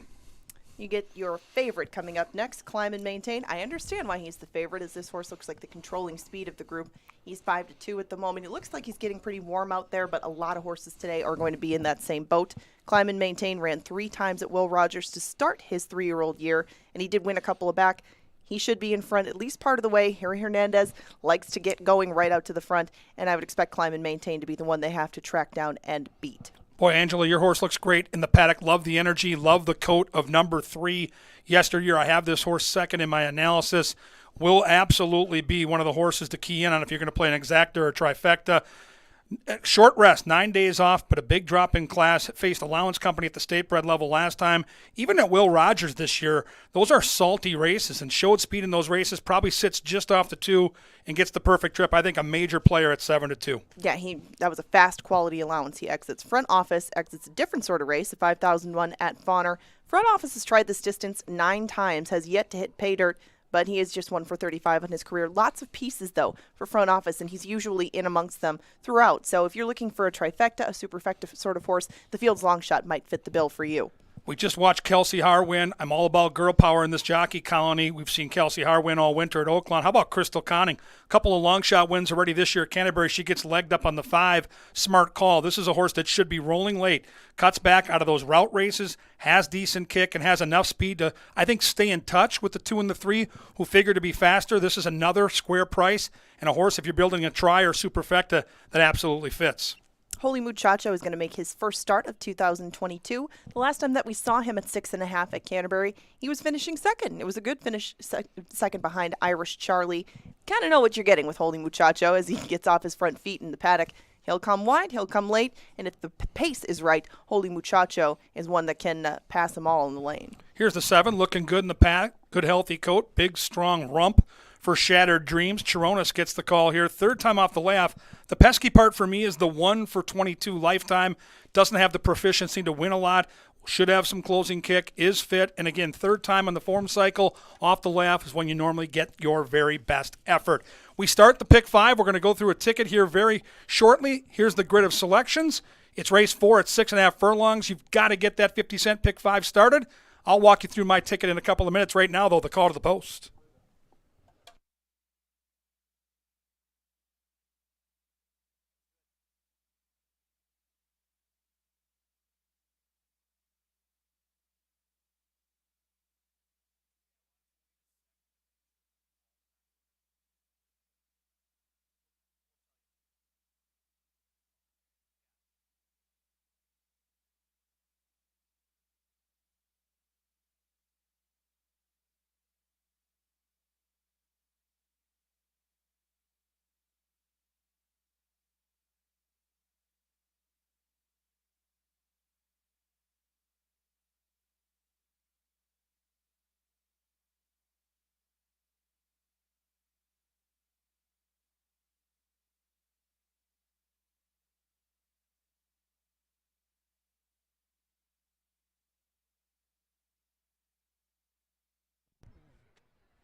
The field is now making its way onto the track for race number 4.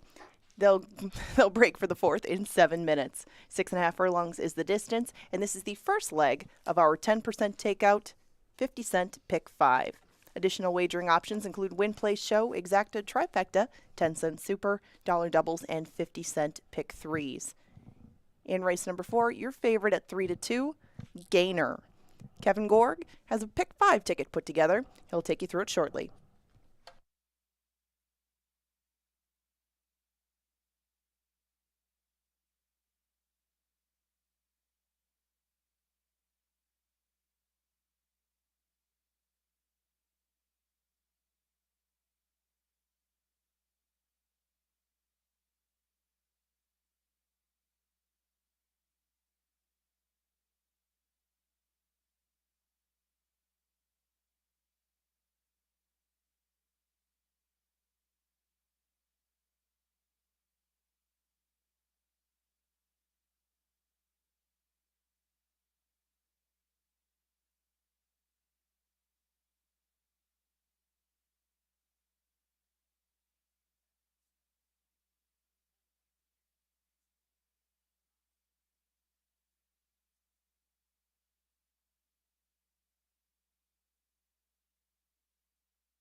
All right, pick 5 time here at Canterbury, and that's the horse I've isolated as my pick 4 single and the ticket we're alive to. So I'm going to show some guts and stay with the single angle here and try to really spread after this race. I'm going to trust Lindy Wade and Gainer on a significant class drop for the Flores barn. I get that the 2 and the 3 are fast. I get that the 3 loves 6.5 furlongs. I just think Gainer has faced better competition. And if you want to play a partial ticket spread here and then cut back in some of these other races where I've got a much deeper set of horses, I understand that. But I really do believe if Gainer can win this race, we're going to be alive into the last. I've spread enough in the middle, and that's kind of the angle we're going to go with on the class drop. I like Gainer a lot here in race number 4. Now, one thing I can tell you about race number 5, you can see by the numbers I'm using, it is wide open. What an awesome race on the turf. A lot of horses off the layoff, a lot of unknowns, so I don't trust a lot of what I'm seeing on paper, and they've really run very similar speed figures. So I'm going to use the 1 BJ Spirit, the 2 Montclairs, the 5 Happy Happy Happy, the 6 Hurricane Hunter, the 7 Shabam for Mac Robinson, and even the 10 Latin Nikita with Alonzo Quinones. So I go 6 deep in race 5. That's why we have a couple of singles on the front and back of this ticket. Race number 6, not a lot of horses, but there is some depth to the field. We're going to use the 3 Princess Livia. We're going to use the 5 Our Little Tiger, and the 6 Emerald Princess looks like the horse to beat. But even though it's a short field, we're going to take half the field there and try to survive into race number 7, where once again, it's a big turf race with 11 horses, and I want to have some coverage along with my power play, which we've talked about, the 7 Giant Gamble. Have to use the 3 Epic Drama, has great turf figures. Rocked His Way has beaten my top selection, Giant Gamble. And don't overlook the 9 Optimal Courage. Great turf breeding for a good barn. Tim Padilla, Alonzo Quinones for the turf debut. That horse could be super sneaky. So I go 4 deep, but I've got a 6-1, an 8-1, a 5-1, and an 8-1. That tells you how good the race is.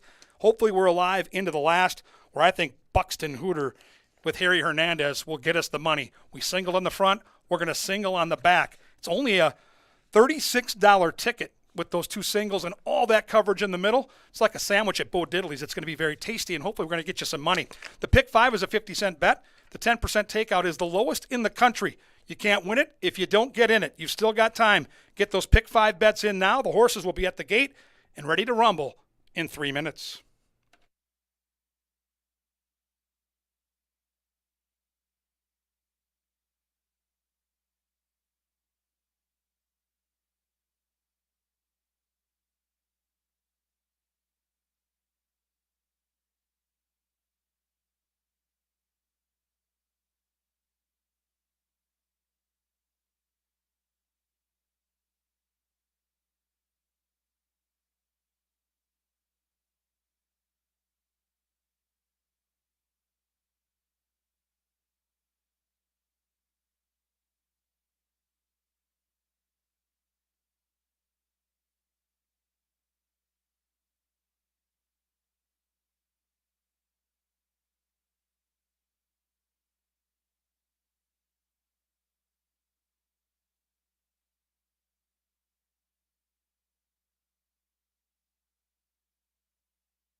And the horses are approaching the starting gate.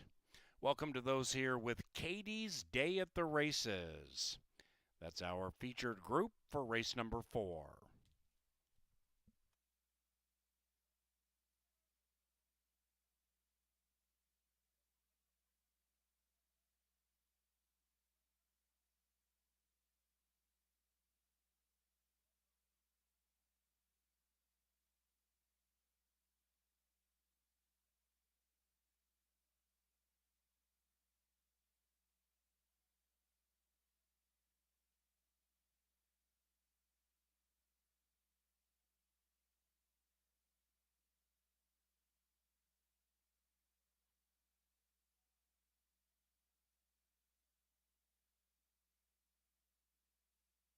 They've reached the starting gate, and it is now post time.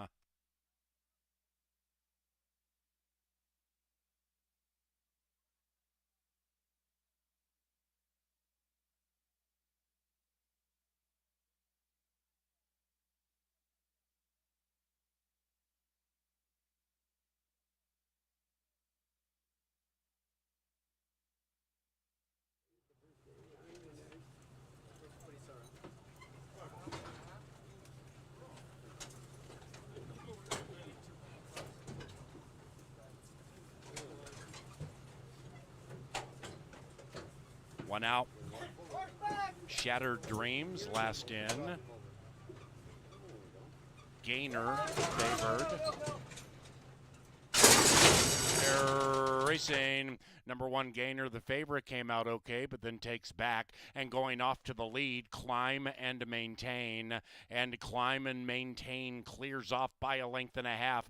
In second is Yesteryear. Right behind that one, Shattered Dreams at 30 million to 1. Shattered Dreams to the outside of Holy Muchacho. Then we come to front office. Gainer is gaining to the inside as Climb and Mandate races well off the inside with the Hot Jock. After that, it is Smart Call last, and about 9 lengths from the front into the far turn, it is Climb and Maintain from Gainer. Outside of that, gaining is Yesteryear. Gainer being shoved on as the favorite, 3 lengths out of it. Then we come back to Smart Call, incredibly wide, but a joint fourth to the outside of Holy Muchacho. Then it's Shattered Dreams in front office, and round about the quarter pole, Yesteryear hooks up with Climb and Maintain. It is Yesteryear outside Climb and Maintain. Gainer's jumping all over the place, but full of run. And here comes Gainer and a resurgent Climb and Maintain. Yesteryear's dead tired. It is Gainer from Climb and Maintain, and Yesteryear and Gainer at even money wins.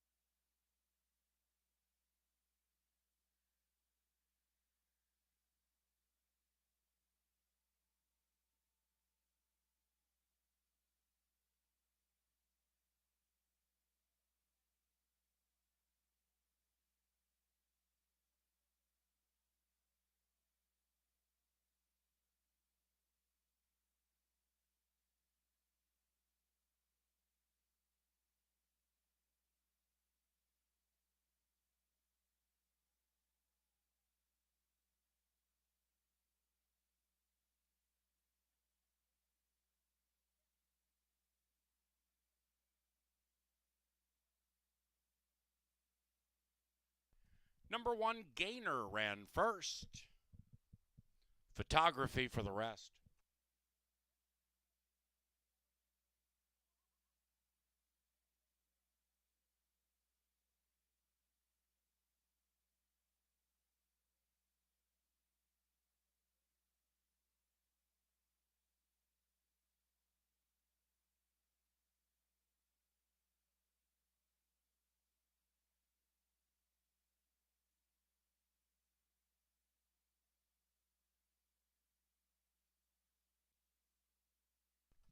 It is 1-3-2-6.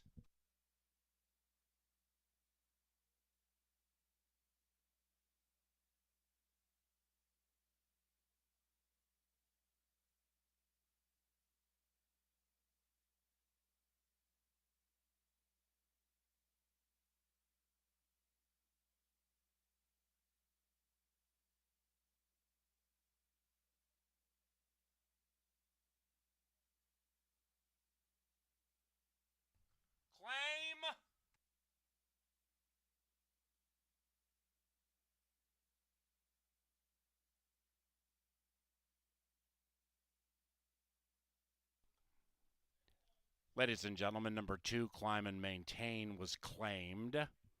$5,000 the price. The trainer, Miguel Jimenez. The owner, Rick Tappy. As the victorious Gainer receives a well-deserved bath for his toil, we tell you 2 claimed, $5,000. Jimenez, Tappy. 4th race official.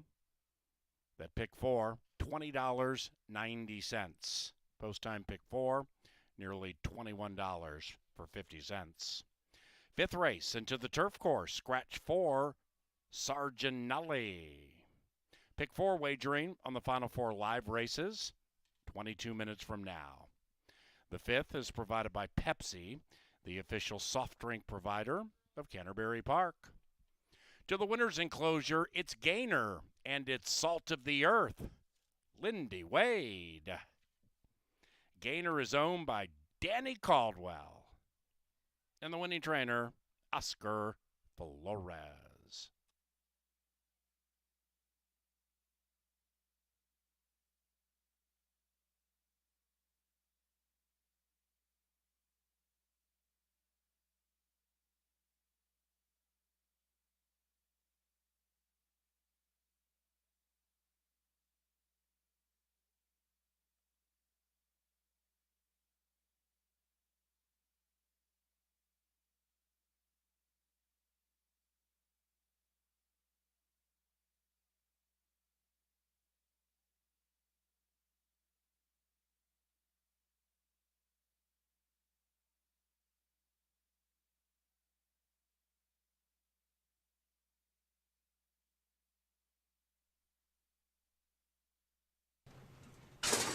And they're racing. Number 1, Gainer, the favorite, came out okay, but then takes back. And going off to the lead, Climb and Maintain. And Climb and Maintain clears off by a length and a half. In second is Yesteryear. Right behind that one, Shattered Dreams at 30 million to 1. Shattered Dreams to the outside of Holy Muchacho. Then we come to front office. Gainer is gaining to the inside as Climb and Mandate races well off the inside with the hot jock. After that, it is Smart Call last, and about 9 lengths from the front into the far turn, it is Climb and Maintain from Gainer. Outside of that, gaining is Yesteryear. Gainer being shoved on as the favorite, 3 lengths out of it. Then we come back to Smart Call, incredibly wide, but a joint 4th to the outside of Holy Muchacho. Then it's Shattered Dreams in front office, and round about the quarter pole, Yesteryear hooks up with Climb and Maintain. It is Yesteryear outside Climb and Maintain. Gainer's jumping all over the place, but full of run. And here comes Gainer and a resurgent Climb and Maintain. Yesteryear's dead tired. It is Gainer from Climb and Maintain, and Yesteryear and Gainer at even money wins.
the people with the winner who made him favorite, and now T-Bone's Trick has taken the lead, but it's a gradual lead, edging clear by a length and a half. United Patriot is rolling into second, and after that, a tired Dynamic Ruler and Candy Cove chasing and not catching T-Bone's Trick, and it was a nice trick. It's the People's Choice prevailing 1, 2, 3.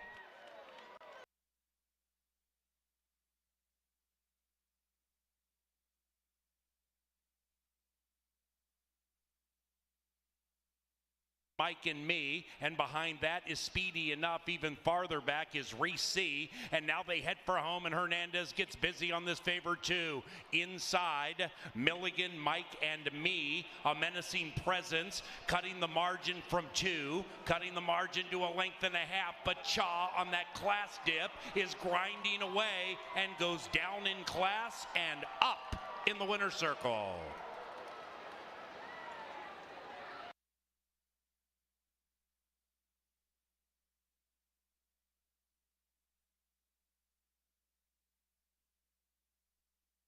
Star of Bluegrass to the outside. Bold Ray is languishing. On the far outside, Mad Grace. Right behind them is Lady Phyllis. And up goes Star of Bluegrass. Star of Bluegrass from Swanage, who comes punching back to the inside. And it's Swanage and Star of Bluegrass with Mad Grace late. Swanage, wire to wire, basically, yes. Lost the lead for a second, came right back and won.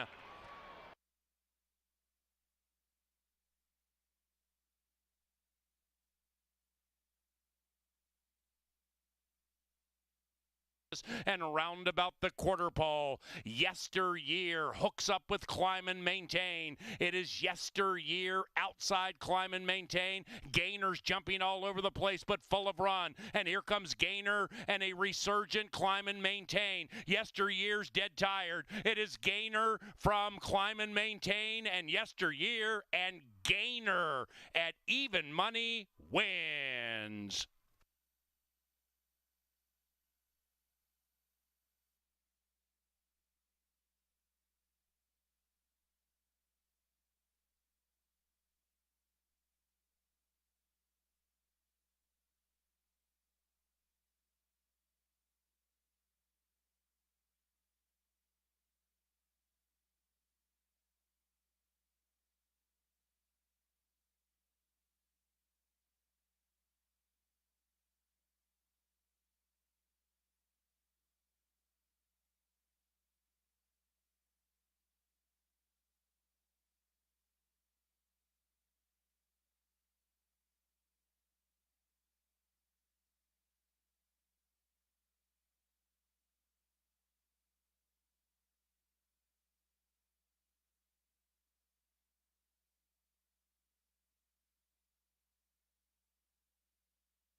Lindy Wade stayed to the task. Gainer made him work for the money down the stretch, but the People's Choice wins it in race number 4 to start the pick 5 out.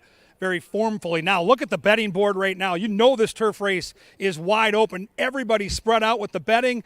It looks like a race. If you hit the trifecta or superfecta, you could really be in for a bountiful score. Let's handicap the field. We'll start on the inside with my selection in the race. Number 1 is BJ Spirit. Lindy Wade, our top jockey last year, looks to win back-to-back races. Now, this will not be as easy a trip as we had last time out because she's got speed, and there's a lot of speed in this race, but I love the way this horse looked in the saddling enclosure. Look at that braided mane.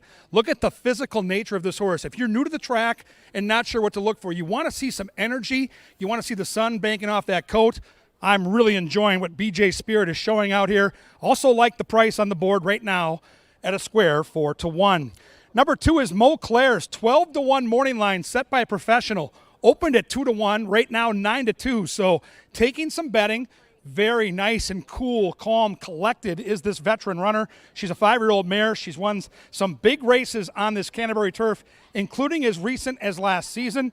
Israel Hernandez already has a turf win this year at 21-1 odds. So keep an eye on that long shot who is getting bet. I told you about the speed. Crowded field, lots of early speed in here.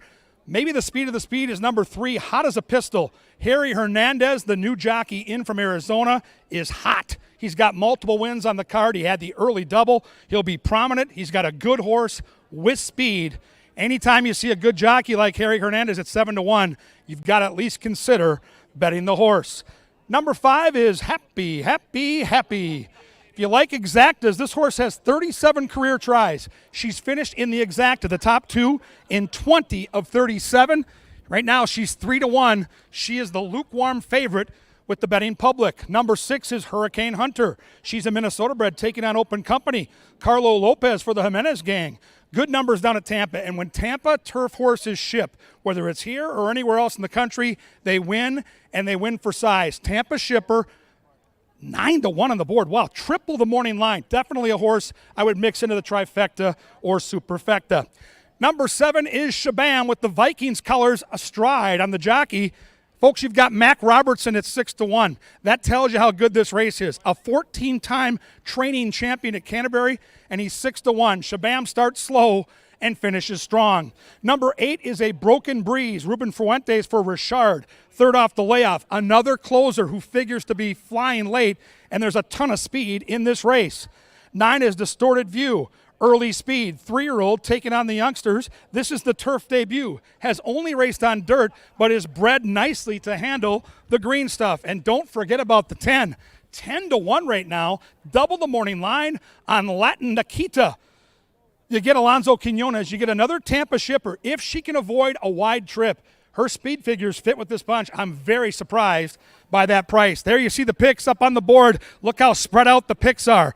The best betting race of the night, the late pick 4, and a turf race with the girls up on the lawn, traveling 7.5 furlongs. They'll be at the gate in 8, and then they're going to get it on.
Fabulous work, Mr. Deggert. We're 7 minutes away from race number 5. This will begin our late pick 4. Please scratch number 4, Sarginelli. Along with the pick 4 in race number 5, you can bet pick 3s, doubles, exactas, tries, supers, and win place and show wagers. 7.5 furlongs is the distance on the grass, and the 5th will go off in 6 minutes.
We are now 4 minutes away from race number 5. You can see the rather small ticket that I made for this late pick 4.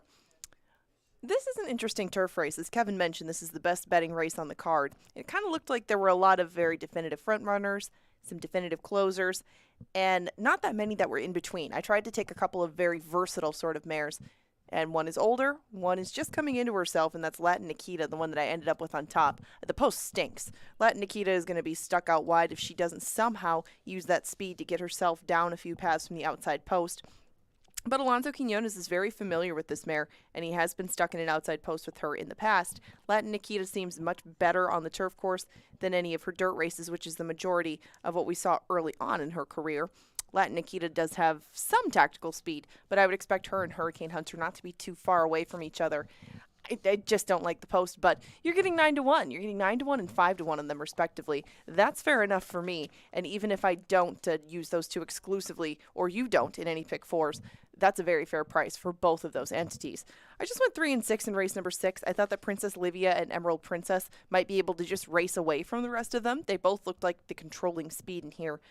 Princess Livia might be in front of Emerald Princess early, but again, they're both very, very quick. And the way that races have gone today, that seems to be a good place to be. Princess Livia has run on this track before going 6 and 5.5. She was a little bit better at 5.5, and I guess that I would give her the advantage if that was the distance, but I took Emerald Princess on top as a result of the extra half furlong. Into the late double, race number 7 is an interesting turf sprint. I go right along with the power play on top with Giant Gamble, but I did have to use a few in here. Epic Drama and Rock Tisway. Both are versatile sorts. Epic Drama has a little bit more speed, and I thought that the inside would afford him an opportunity to maybe shake loose of some of his other pace competition. I know that the 11 in here merits a lot of attention, that being Time Heist, but that post, again, is just not the place where you want to be with that sort of horse. He might be able to outbreak the field. He might be able to move down, but those mites at the price that you're going to get left him in second for me, thinking that maybe Giant Gamble could pull a slight upset, maybe Epic Drama too on the front end, and if things just completely fall apart, Rock Tisway is a consistent performer on this course at this distance, and he affords more options to his rider than either of the other two I mentioned.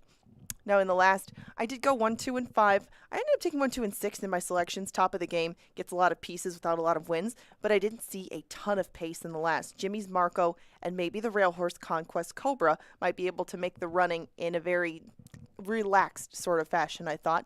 Conquest Cobra and Lindy Wade could sit second too. It's not like Conquest Cobra has just one way to go, but from the inside, Lindy Wade can make that decision before they get to the first turn and probably have him in a very good spot. I don't expect the price to be huge on him, but he does make a lot of sense in that last race of our day.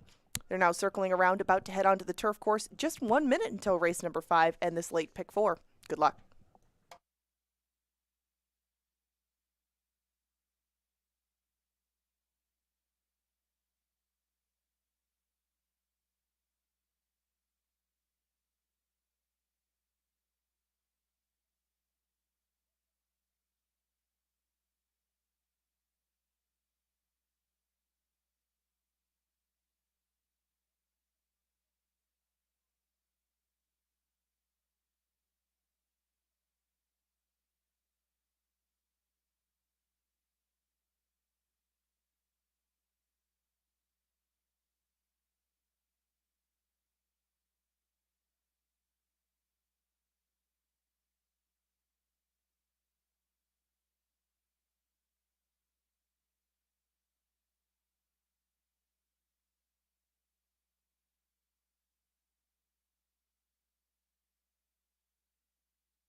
It is now post time for race number 5.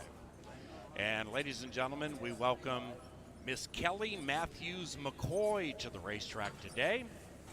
Kelly is the all-time leading scorer in the history of Fletcher's broomball. Welcome, Kelly. And welcome everybody else joining us on this steamy Saturday in Shakopee.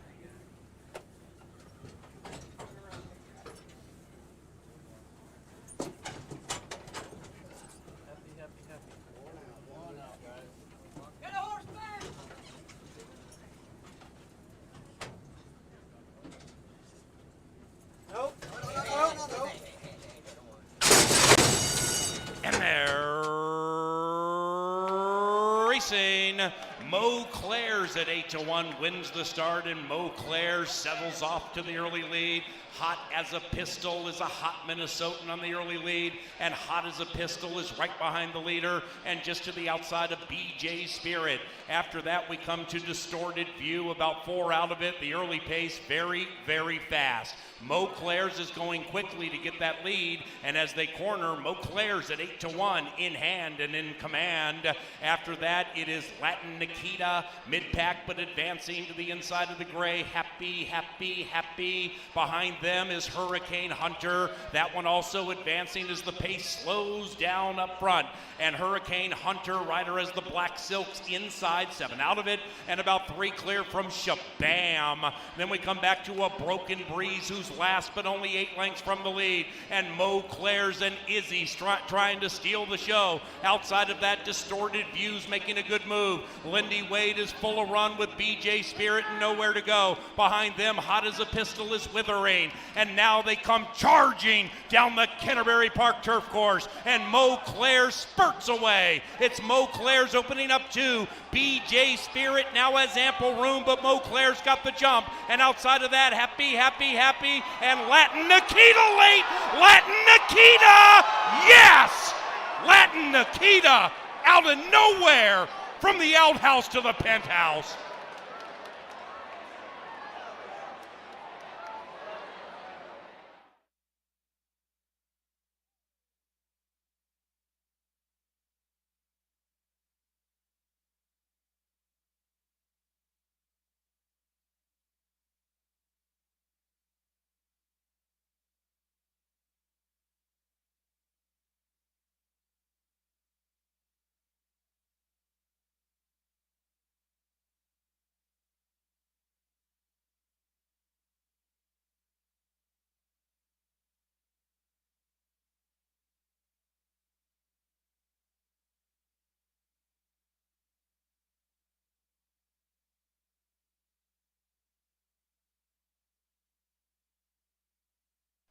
Photo finish, and it's tight. It's very tight.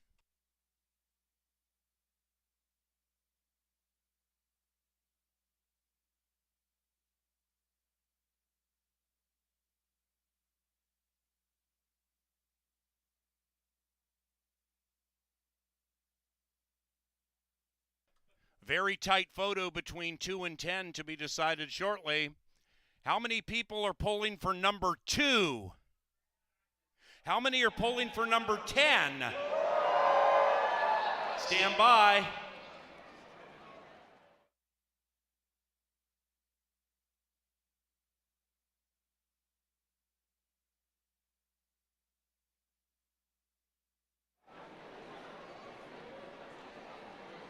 We have an answer.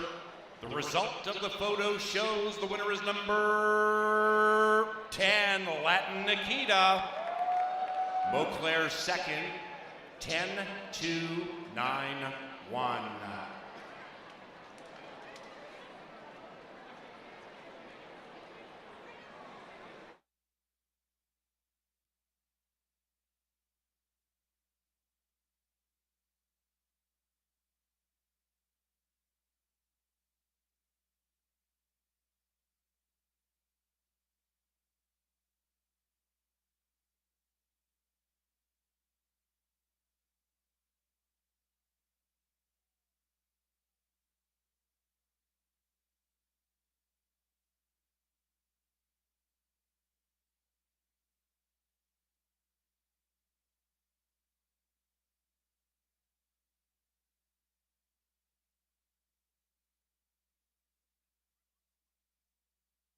And the 5th race is official.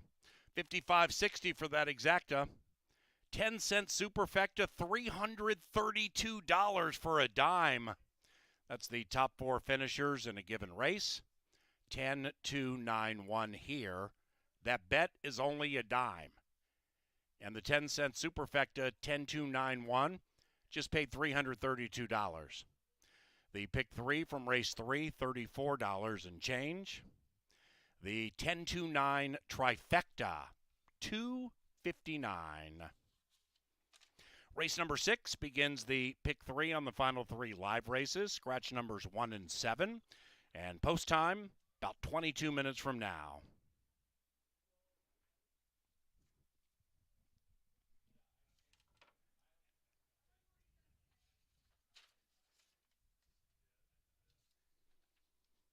Now entering the winner's enclosure, it is Latin Nikita and Alonzo Quinones. The winning owner, Ruth Casanova, and the winning trainer, Miss Sandy Sweer. Final time, 128.53.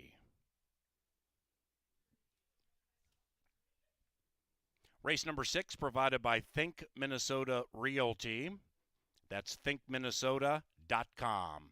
thinkminnesota.com.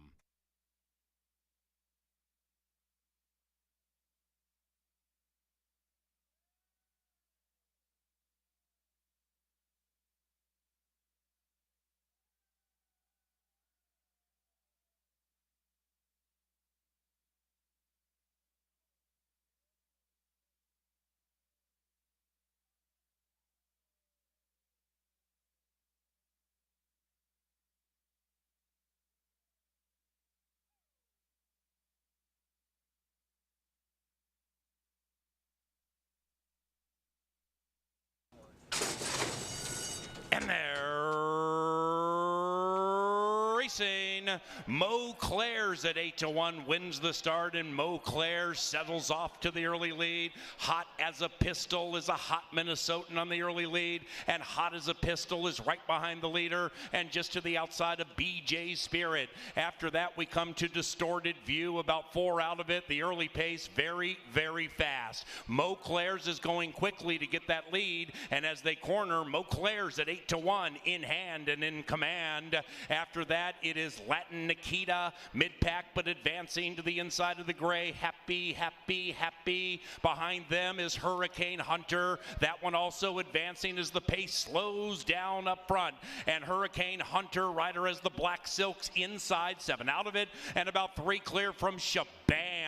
Then we come back to a Broken Breeze, who's last but only 8 lengths from the lead. And Mo Claire's and Izzy's trying to steal the show. Outside of that, Distorted Views making a good move. Lindy Wade is full of run with BJ Spirit and nowhere to go. Behind them, Hot as a Pistol is withering. And now they come charging down the Canterbury Park turf course. And Mo Claire spurts away. It's Mo Claire's opening up 2. BJ Spirit now has ample room, but Mo Claire's got the jump. And outside of that, Happy, Happy, Happy, and Latin Nikita late. Latin Nikita, yes! Latin Nikita out of nowhere.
Well, turf racing is second to none, especially out here at Canterbury Park. But you want a bad beat. If you bet Montclair's to win there, that's as bad a beat as you'll see. Did all the dirty work, put the other speed away, looked like a winner, and how about the ride by Alonso Quinones? That's as good a ride as you'll see. He was in last on the backside, weaved through traffic, kind of a mini version of what Rich Strike did in the Kentucky Derby, and then he saved his best for last, and the timing was spectacular. 2 long shots to the wire, give it to the 10. If you had that horse in your pick 5, now you've got a little value in set equation. Some scratches here, as you can see on the board. We have no number 1 or number 7. We'll start with number 2, Sweetness 2. Ezekiel Lara gets the call in from Oaklawn Park. Nice confidence booster last time out. It was a maiden win. It was going longer, and without a doubt, the career best effort came last time out. We'll see if Sweetness 2 can build on it. The fans so far, though, having none of it. Longest shot up on the board. In my opinion, the value right now on the betting board is the 3, Princess Livia. Israel Hernandez for Tim Padilla. Love the speed that this horse showed last time out. Did all the dirty work down at Tampa, got caught late, but if this horse can flash that kind of speed in this race, there isn't a ton of it in here, and might be able to shake loose around the turn at 6-1, a must for your exactas and trifectas, in my opinion. The 4 has been taking money, and lots of money at the betting windows. As soon as the betting windows open up, people were on this Betty's bar. 2 career starts, a second and a first, both in Arizona, both with jockey Carlo Lopez. He's here in Shakopee. She has tracking speed. She looks like she's got talent, and she looks great in the paddock. Now, here's a horse as a handicapper that wasn't on my original top 3. Now that I see her, and now that I see the betting, I've got to figure out a way to mix her into my pick 3 because there's still a pick 3 to play. And at 4-1, she's looking good in the paddock, and I think she's worth at least a small wager on the saver side. Number 5 is Our Little Tiger. Lindy Wade gets the call for Wade Rarick. They just claimed this horse, and Wade Rarick, the trainer, is 31% next time out with a new horse in the barn that he claims. A sharp workout, those good numbers, and a top jockey. Okay, so Our Little Tigers, you can see the 3 horse being allowed to go out early. I think this horse, with the fans on board at 2-1, is a major player here. 6 is my top pick in the race. This is Emerald Princess. Chironis gets the call for Mac Robertson. Get used to that trainer-jockey combo. They're going to win a lot of races here this season. Horse looks spectacular down here in the walking ring. Arched neck, healthy-looking coat, no extra sweat.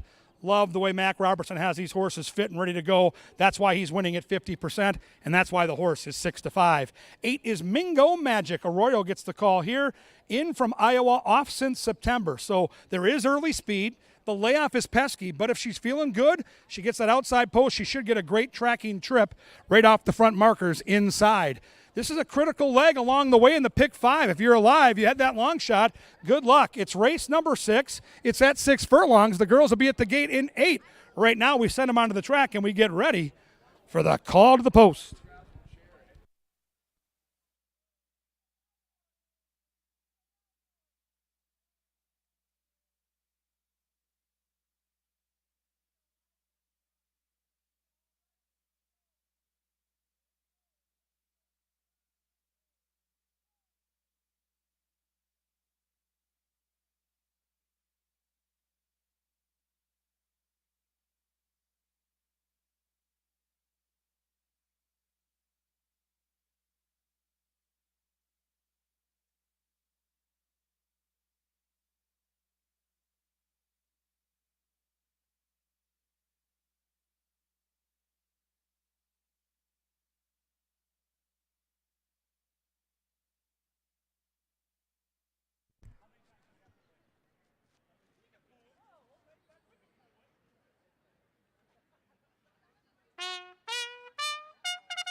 Ladies and gentlemen, on the main track, we welcome 3 candidates for the Seltzer Sprint. They are sprinting for Seltzer Fest tickets June 11th and representing a Skull Chant related bachelor party. First, we welcome Chandler from Sioux Falls. In the center, Braden from Brookings. And completing the South Dakota Covenant, it is Cody from Sioux Falls. They're going to ride their makeshift ponies down to the line and then head back to the winner circle area. Best of luck. Ready, go! And here they go in the Seltzer Sprint, and Braden attempting to set a track record. Braden from Brookings defeating everything that is Sioux Falls, but you need to turn around and go back to the winner circle. Turn around, boys, and now the race is on. Brookings, Sioux Falls, but Brookings and Braden are going to prevail.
It's post time, race time.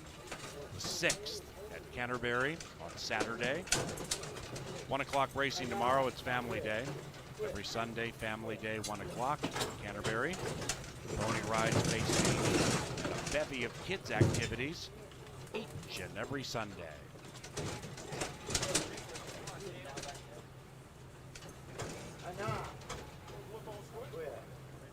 Too loud, guys. The floor ain't loaded.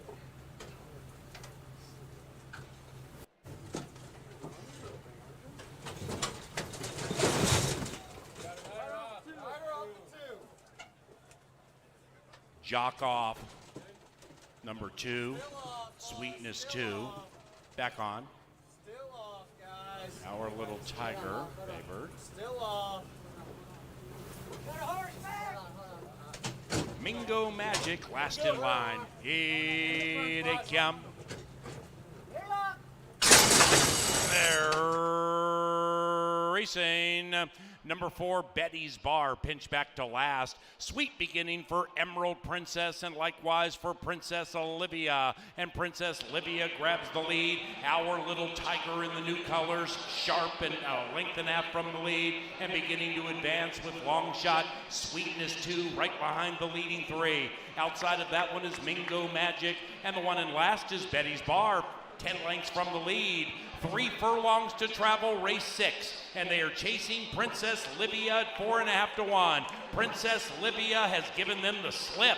Emerald Princess lay second. After that, Our Little Tiger, 5 lengths to the good of Mingo Magic, who's losing ground. Sweetness 2 drops out of it. Then it's Betty's Bar, and they head home in race 6, CBY. And up top, it's shaping into a 2-horse battle. It is Princess Livia the inside. Outside of that, Emerald Princess the favorite. Princess Livia looks at the favorite for now and says no. Emerald Princess looking for that crown, but cannot find it. And Princess Livia and Izzy have pulled the upset. 3-6-4 in race 6.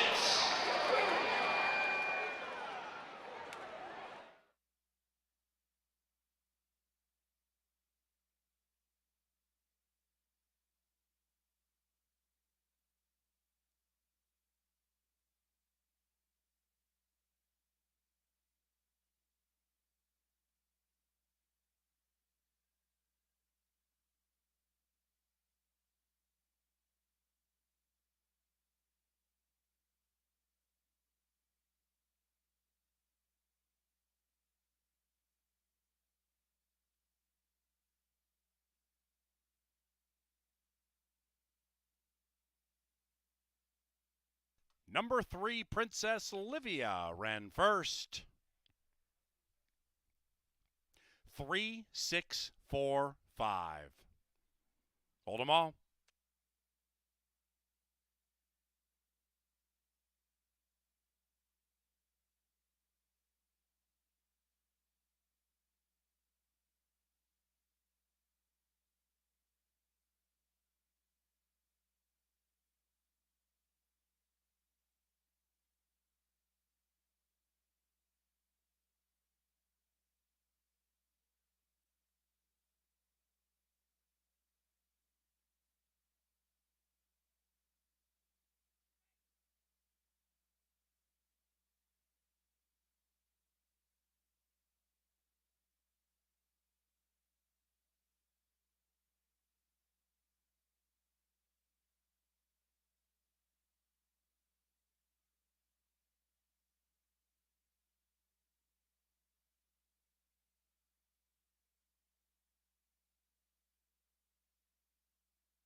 Race 6 official.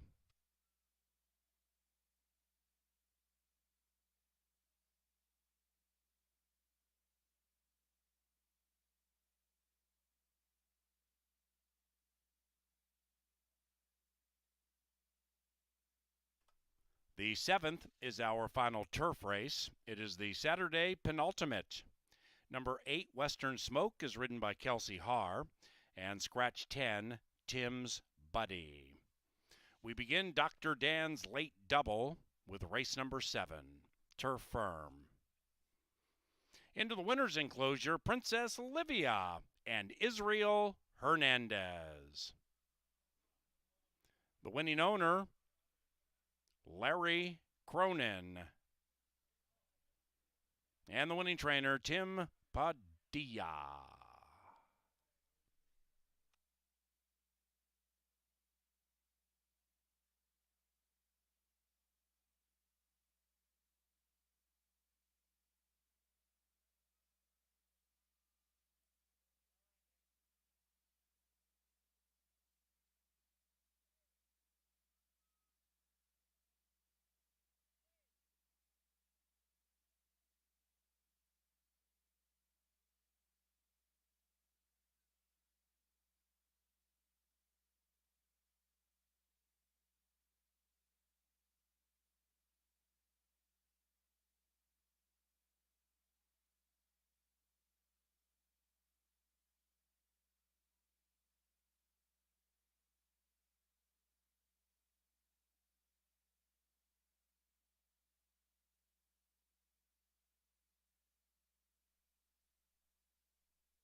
And they're racing. Number 4, Betty's Bar, pinch back to last. Sweet beginning for Emerald Princess and likewise for Princess Olivia. And Princess Olivia grabs the lead. Our Little Tiger in the new colors, sharp and a length and a half from the lead and beginning to advance with Long Shot. Sweetness 2 right behind the leading 3. Outside of that one is Mingo Magic, and the one in last is Betty's Bar. 10 lengths from the lead. 3 furlongs to travel, race 6. And they are chasing Princess Livia at 4.5 to 1. Princess Livia has given them the slip. Emerald Princess lay second. After that, Our Little Tiger. 5 lengths to the good of Mingo Magic, who's losing ground. Sweetness 2 drops out of it. Then it's Betty's Bar. And they head home in race 6, CBY. And up top, it's shaping into a 2-horse battle. It is Princess Livia the inside. Outside of that, Emerald Princess, the favorite. Princess Livia looks at the favorite for now and says no. Emerald Princess looking for that crown, but cannot find it. And Princess Livia and Izzy have pulled the upset. 3-6-4 in race 6.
Isn't that just luck at the racetrack? Jockey Israel Hernandez in that turf race 2 back looked like he had the race won on the front runner, got caught on the wire, comes back with another value-laden horse, and this time he gets the money. Congratulations, Izzy, Larry Cronin, Princess Livia, flag fall to That's All. Another tremendous wagering opportunity. 11 horses on the turf going 5 furlongs. These are some of the fastest horses on the grounds, and they're my favorite type of horse at Canterbury. They're the good old knockers, the claimers that come out every 2 to 3 weeks and lay it on the line. It makes the game go, and I've got so much respect for this type of horse in the game. Number 1 is I'm a Sunny Song. Arroyo gets the call here in from Fauner for my good friend Troy Bethke.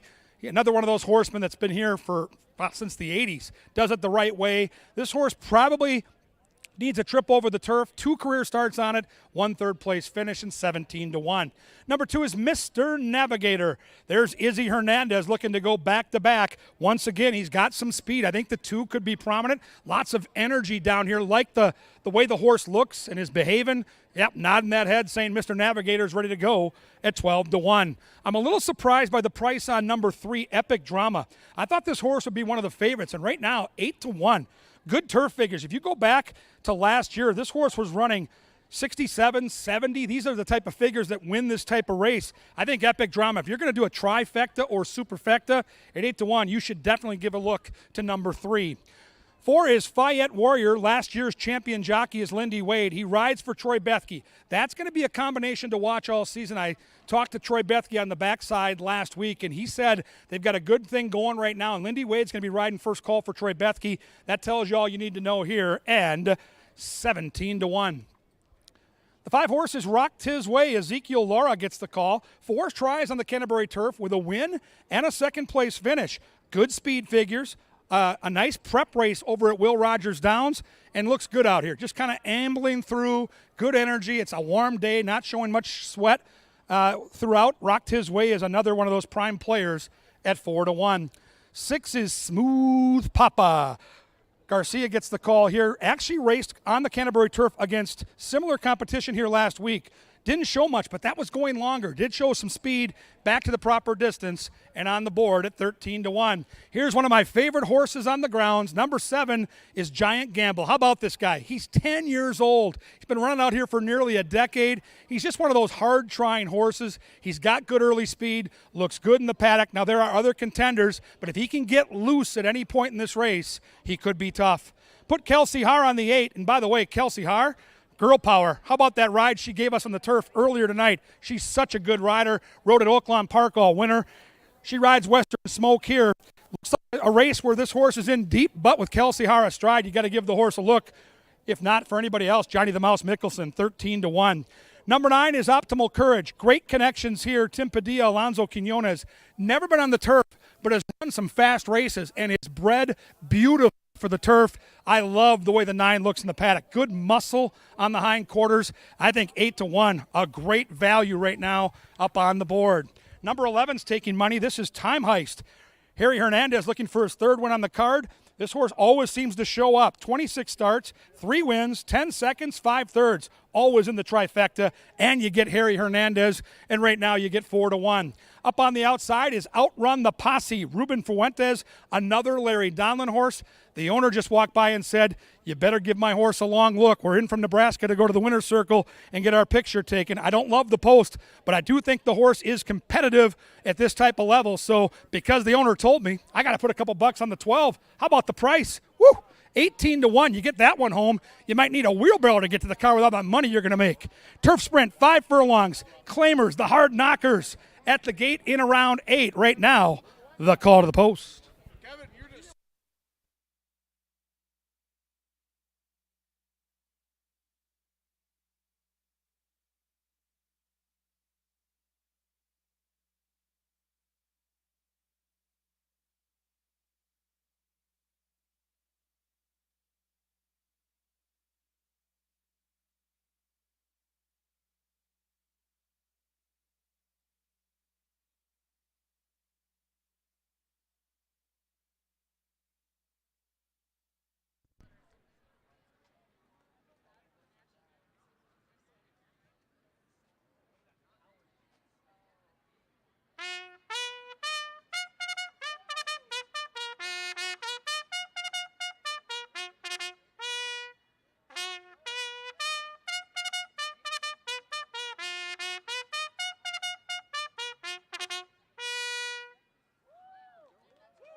Right.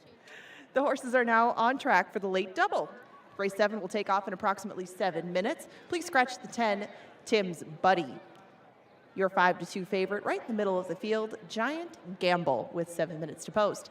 It is the final double opportunity of the day. Your other wagering options are Exactas, Try, Supers, and Win, Place, and Show. We're 7 minutes away from it.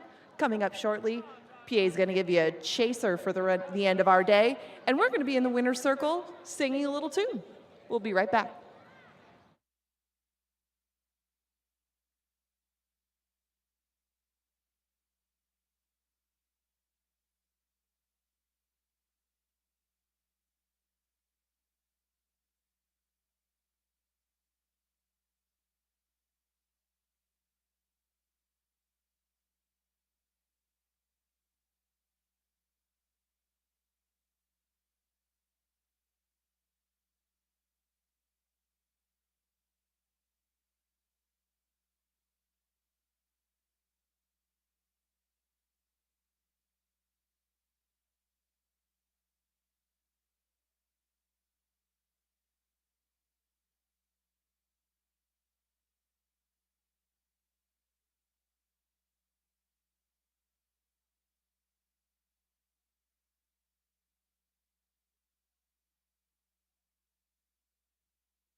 Yo, what's going on, everybody? I'm known as the Chaser, which means if you or I have lost during the course of the day, which might be the case, I know it is for me, then we go to chasing late in Canterbury Park cards. We chase trying to get all of our money back, and we're going to chase with this guy.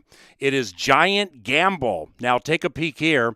Half of Giant Gamble's money that he's made during his career, $134,000. 65.5 has been made on the Canterbury Park turf course. Giant Gamble currently 3-1. Now, this is also Kevin Gorg's power play.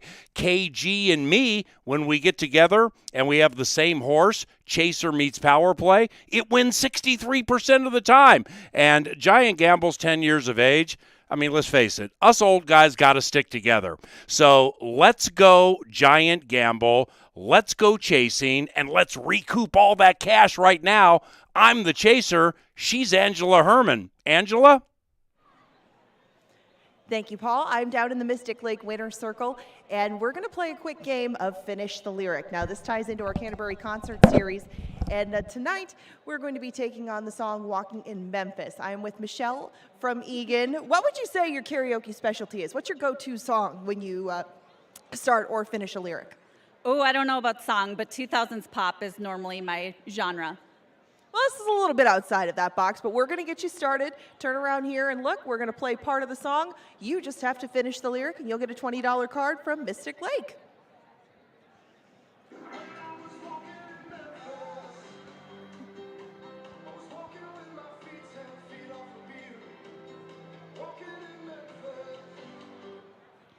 Do you really feel the way I feel? That was beautiful. Absolutely beautiful. What do you say? Does she win the $20 from Mystic? I think that's overwhelming approval, Michelle. Very nicely done.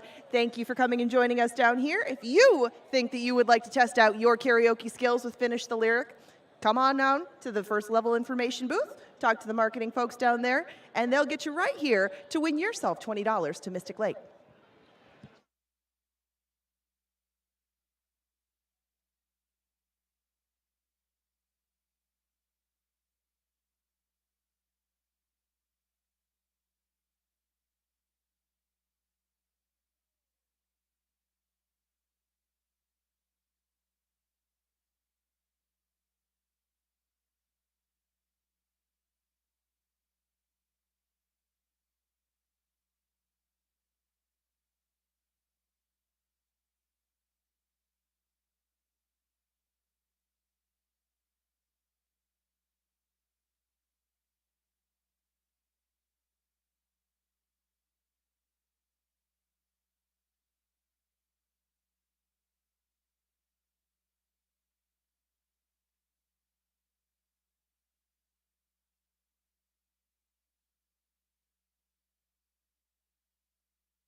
And the horses have reached the starting gate. It is now post time for the penultimate. Race number 7, beginning Dr. Dan's late double. Olmsted 5-1 in the next at Remington.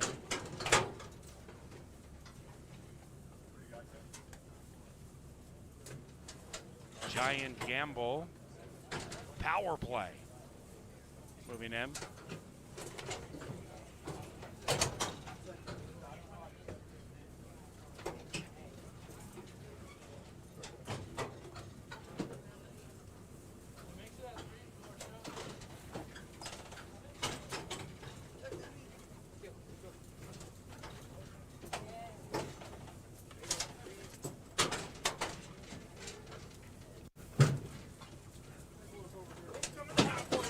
One out.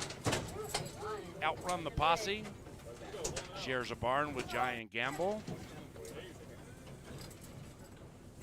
5/8 on the turf. They're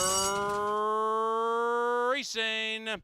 And from the center, that 10-year-old Giant Gamble popped very speedily. Giant Gamble from Mr. Navigator to the inside. That's a son of Bango. And now all of a sudden splitting them, Epic Drama. And the 8-year-old passes the 10-year-old Epic Drama to the inside of Giant Gamble and Outrun the Posse. The 8-year-old, that one's 3 wide, but in third. Right behind them is Fayette Warrior, 2.5, 3 lengths clear from Smooth Papa. Then we come to Rocket Tisway, 3.5 clear from Western Smoke. After that, we have Optimal Courage. Then at the rear, it is Time Heist, along with I'm a Sunny Song. Giant Gamble battles it out with Epic Drama. Outrun the Posse, trying to outrun them all. And between them is Mr. Navigator. Outrun the Posse at 13-1. Outrun the Posse will hold off Optimal Courage and win.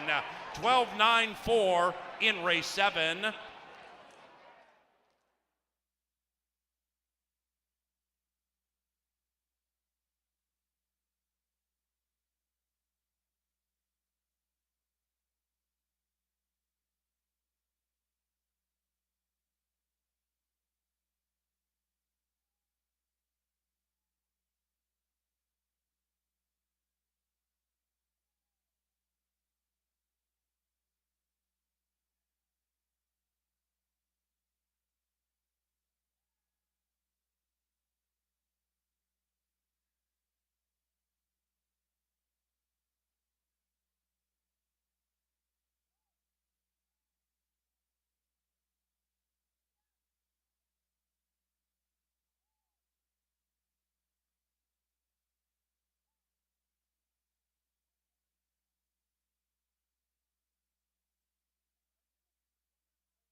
Number 12, Outrun the Posse, ran first at 13-1.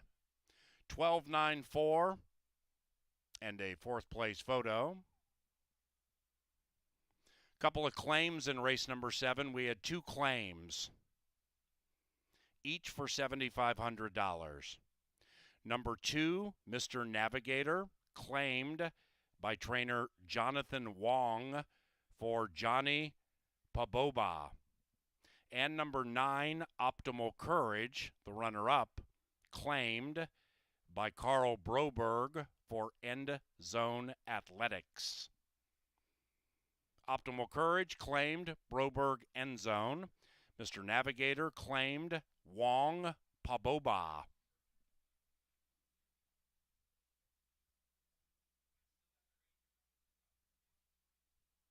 Giant Gamble fourth.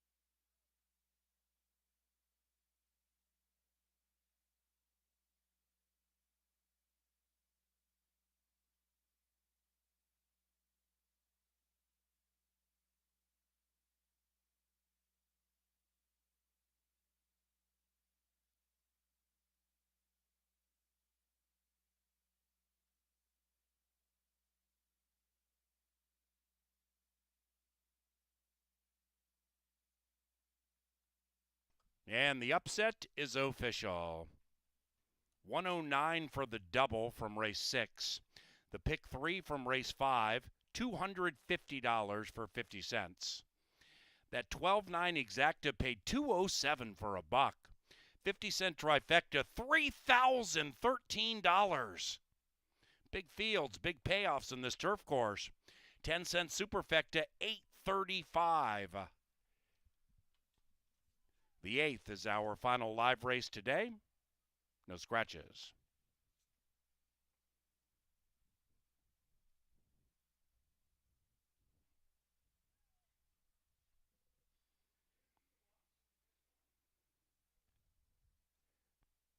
Wonderful effort in the A Little Bitter Purse. And to the winner's enclosure, Outrun the Posse, who is not a little bitter. Very happy after winning with Ruben Fuentes. For Brent and Susan Kennedy, and the trainer, Larry Donlin Jr. Fast time by the old guy, 56.46.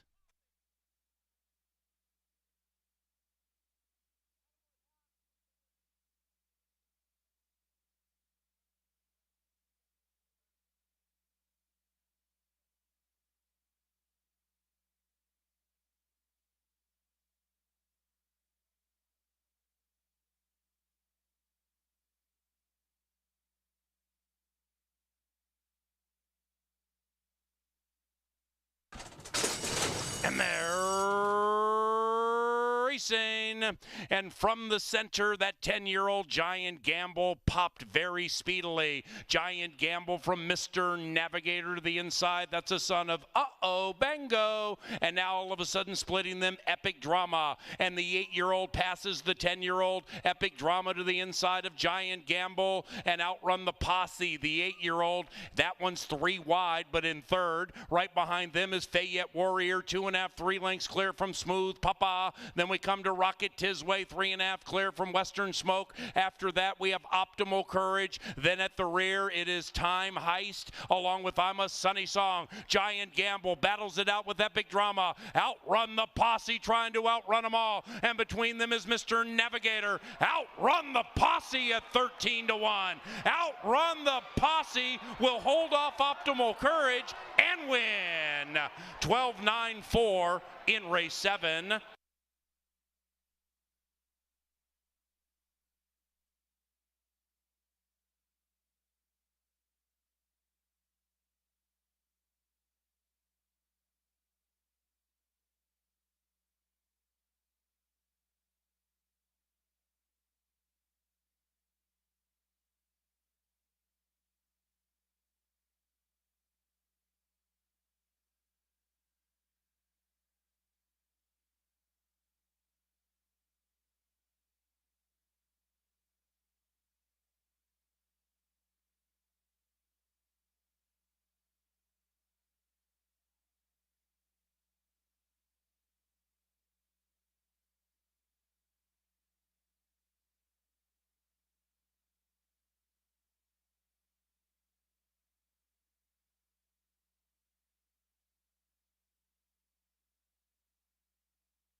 Hi, guys. Kevin Gorg, Angela Herman. We've been out there all day sweating in the heat. Tonight, we're going to do the last race from the comfortable, air-conditioned press box.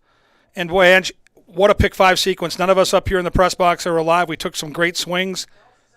There is payoffs up and down this roster of horses, including if the 4-horse wins, a $60,000 payoff in the pick 5. These turf races continue to dominate long shot after long shot.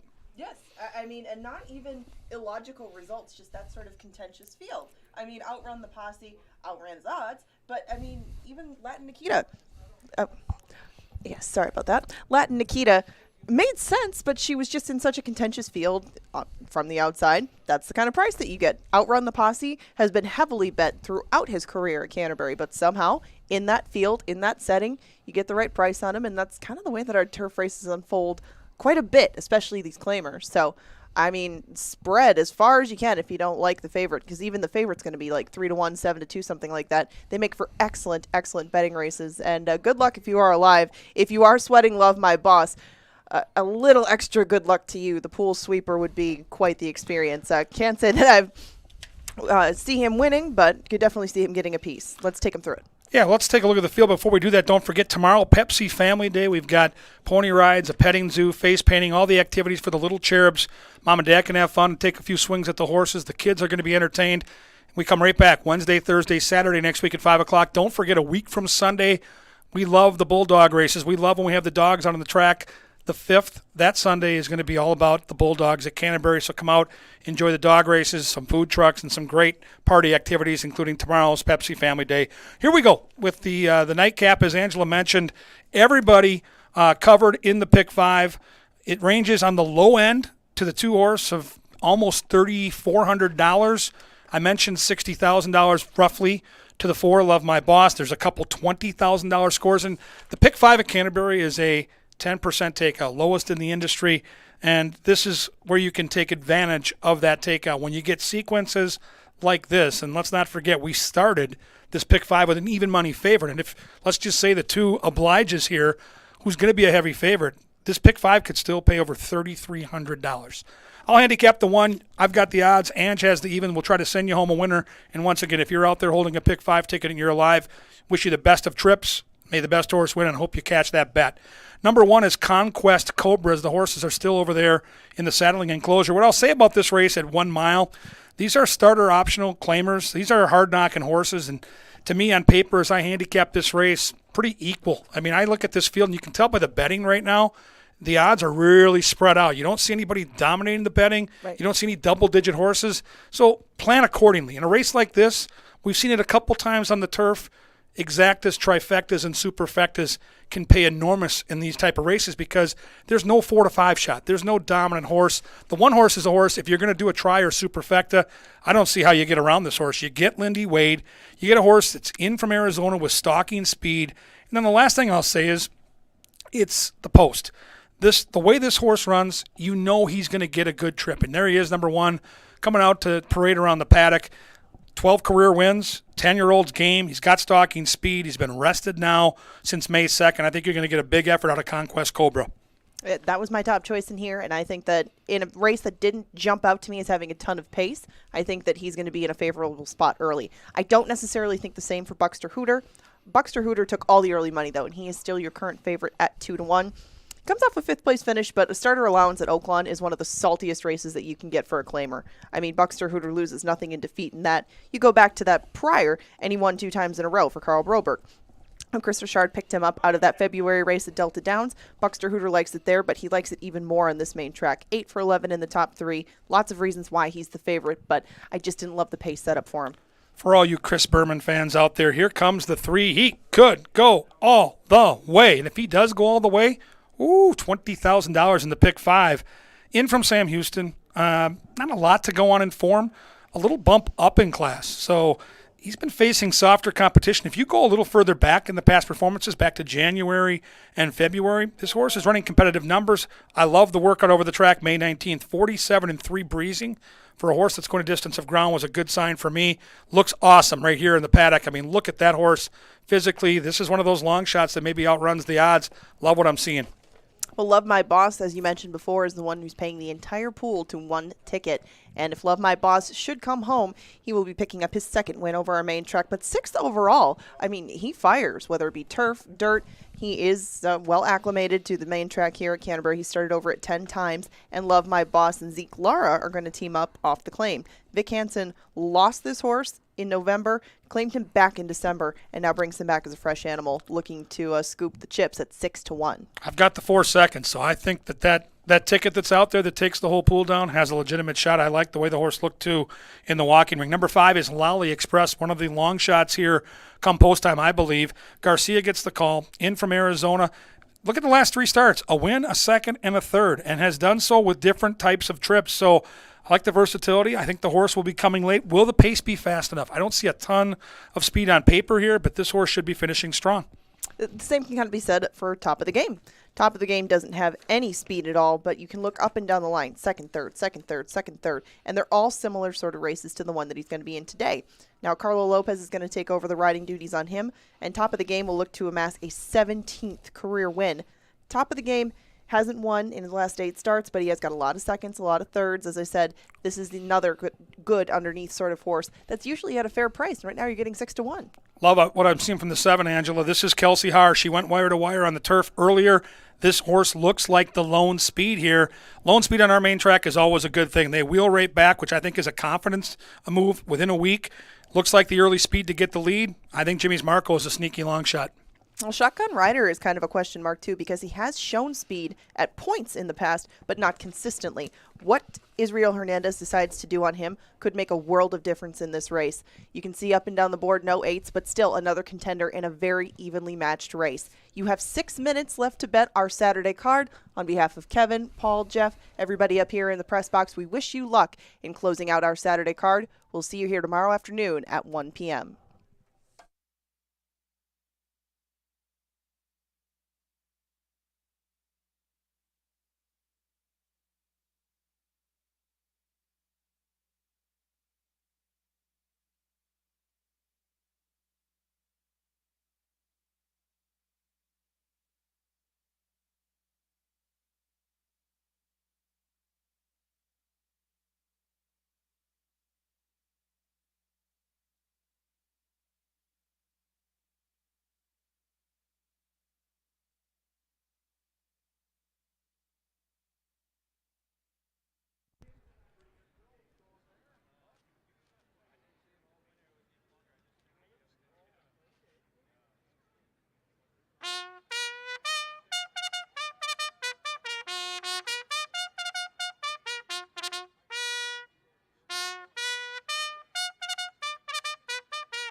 Attention players, number 4, Love My Boss, is at the starting gate now to have blinkers removed.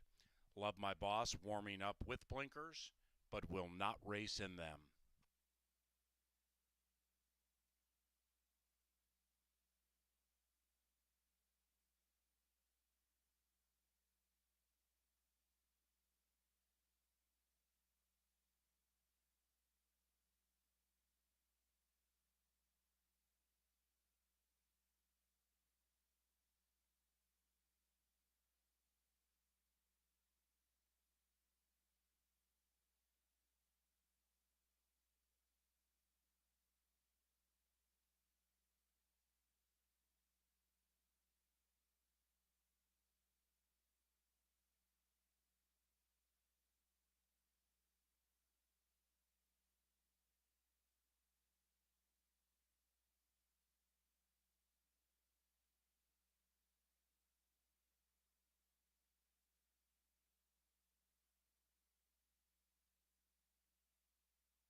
And the horses are approaching the starting gate.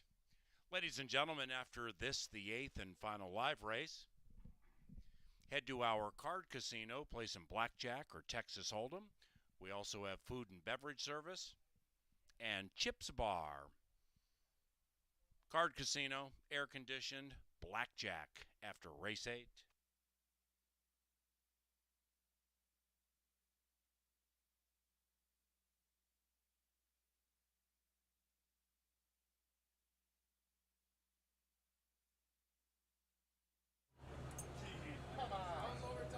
Why were you over there? Your job's here. Your job's here.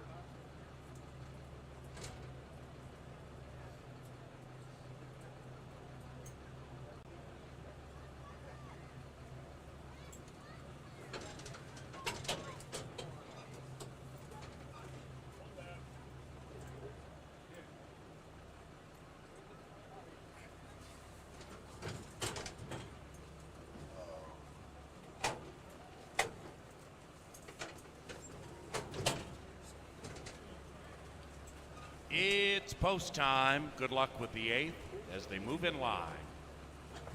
Buckster Hooter is favored. 2 left to load. Hall and Oates.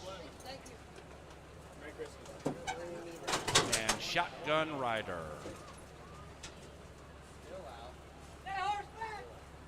Good luck with those pick 5 wagers. Big payoffs. And they're racing in the Vincent Aragoni Puck Battle Classic. Jimmy's Marco at 8-1 flies out of the gate with Kelsey, and Jimmy's Marco cuts down to the inside safely and opens up by 3. Jimmy's Marco in first. Taking up the running in second is He Could Go All the Way. Then we come to Shotgun Rider moving up quickly to the outside, 4 lengths from the front. Jimmy's Marco now by 2.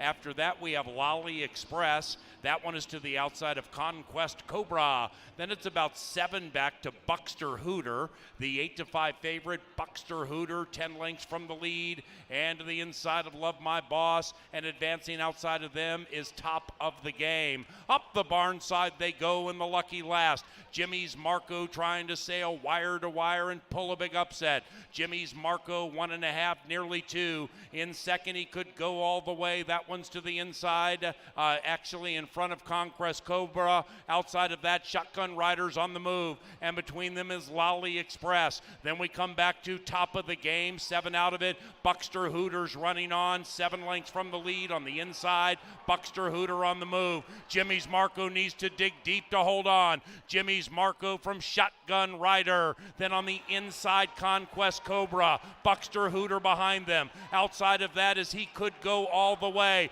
That's it for Jimmy's Marco. And up goes Shotgun Rider with a burst, battling it out with the bookender Conquest Cobra. And the Cobra is slithering to the winner's circle. 185 in race 8.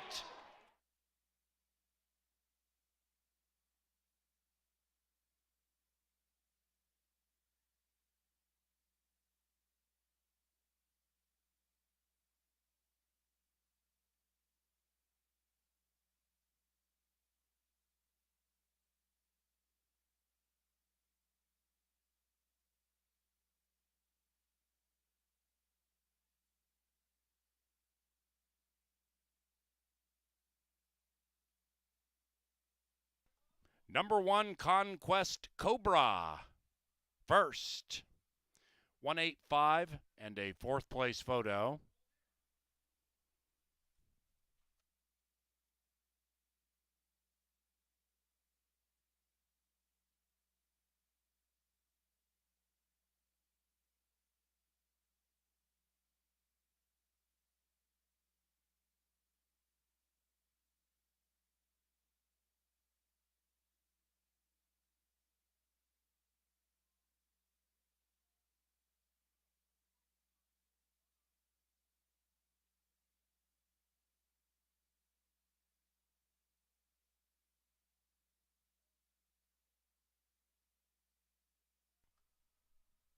God!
Number 1, Conquest Cobra, will receive a well-deserved bath for his toil.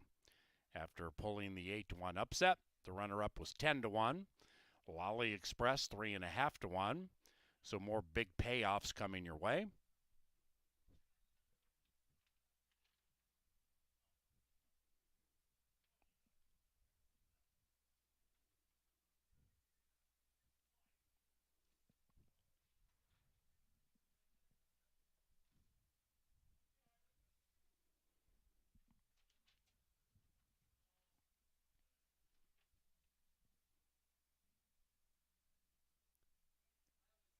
The Shame in You purse has gone to Conquest Cobra.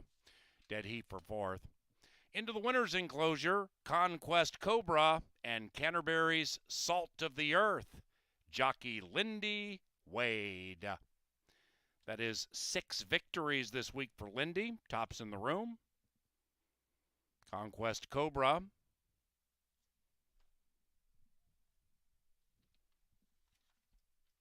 prevails at 8-1 and is owned and trained by Alfredo Esprino. Dead heat for 4th, meaning multiple superfectas.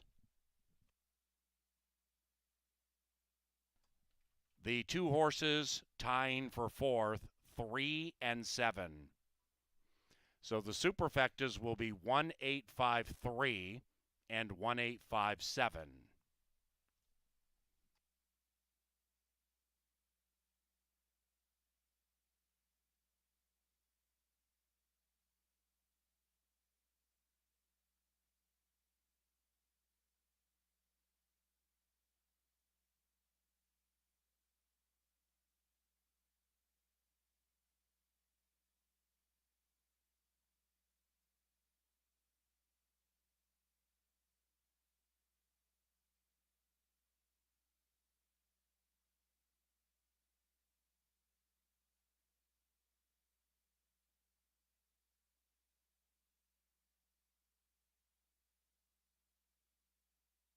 And Saturday is official.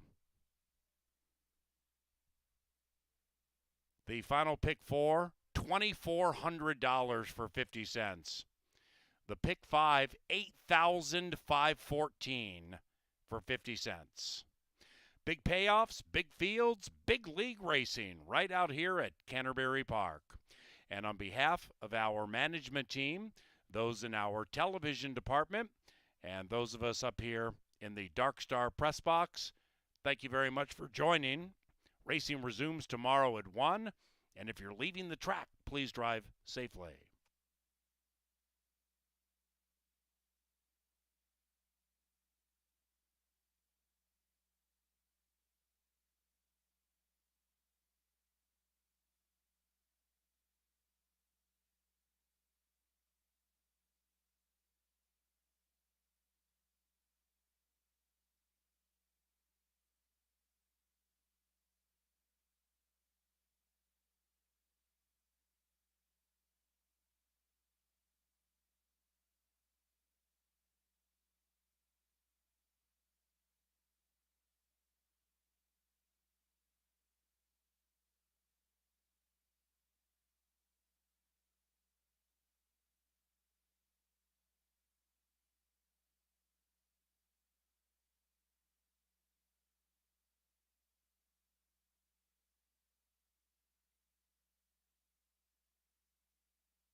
And they're racing in the Vincent Aragoni Puck Battle Classic. Jimmy's Marco at 8-1 flies out of the gate with Kelsey, and Jimmy's Marco cuts down to the inside safely and opens up by 3. Jimmy's Marco in first. Taking up the running in second is He Could Go All the Way. Then we come to Shotgun Rider moving up quickly to the outside, 4 lengths from the front. Jimmy's Marco now by 2. After that we have Lolly Express. That one is to the outside of Conquest Cobra. Then it's about 7 back to Buckster Hooter, the 8-5 favorite. Buckster Hooter 10 lengths from the lead, and to the inside of Love My Boss, and advancing outside of them is Top of the Game. Up the barn side they go in the lucky last. Jimmy's Marco trying to sail wire to wire and pull a big upset. Jimmy's Marco 1.5, nearly 2. In second, He Could Go All the Way. That one's to the inside, actually in front of Conquest Cobra.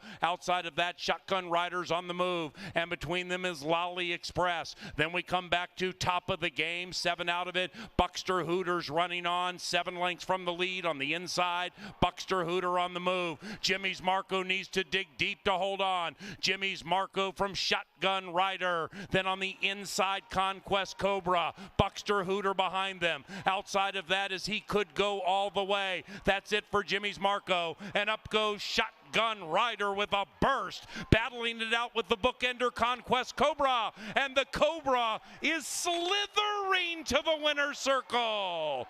185 in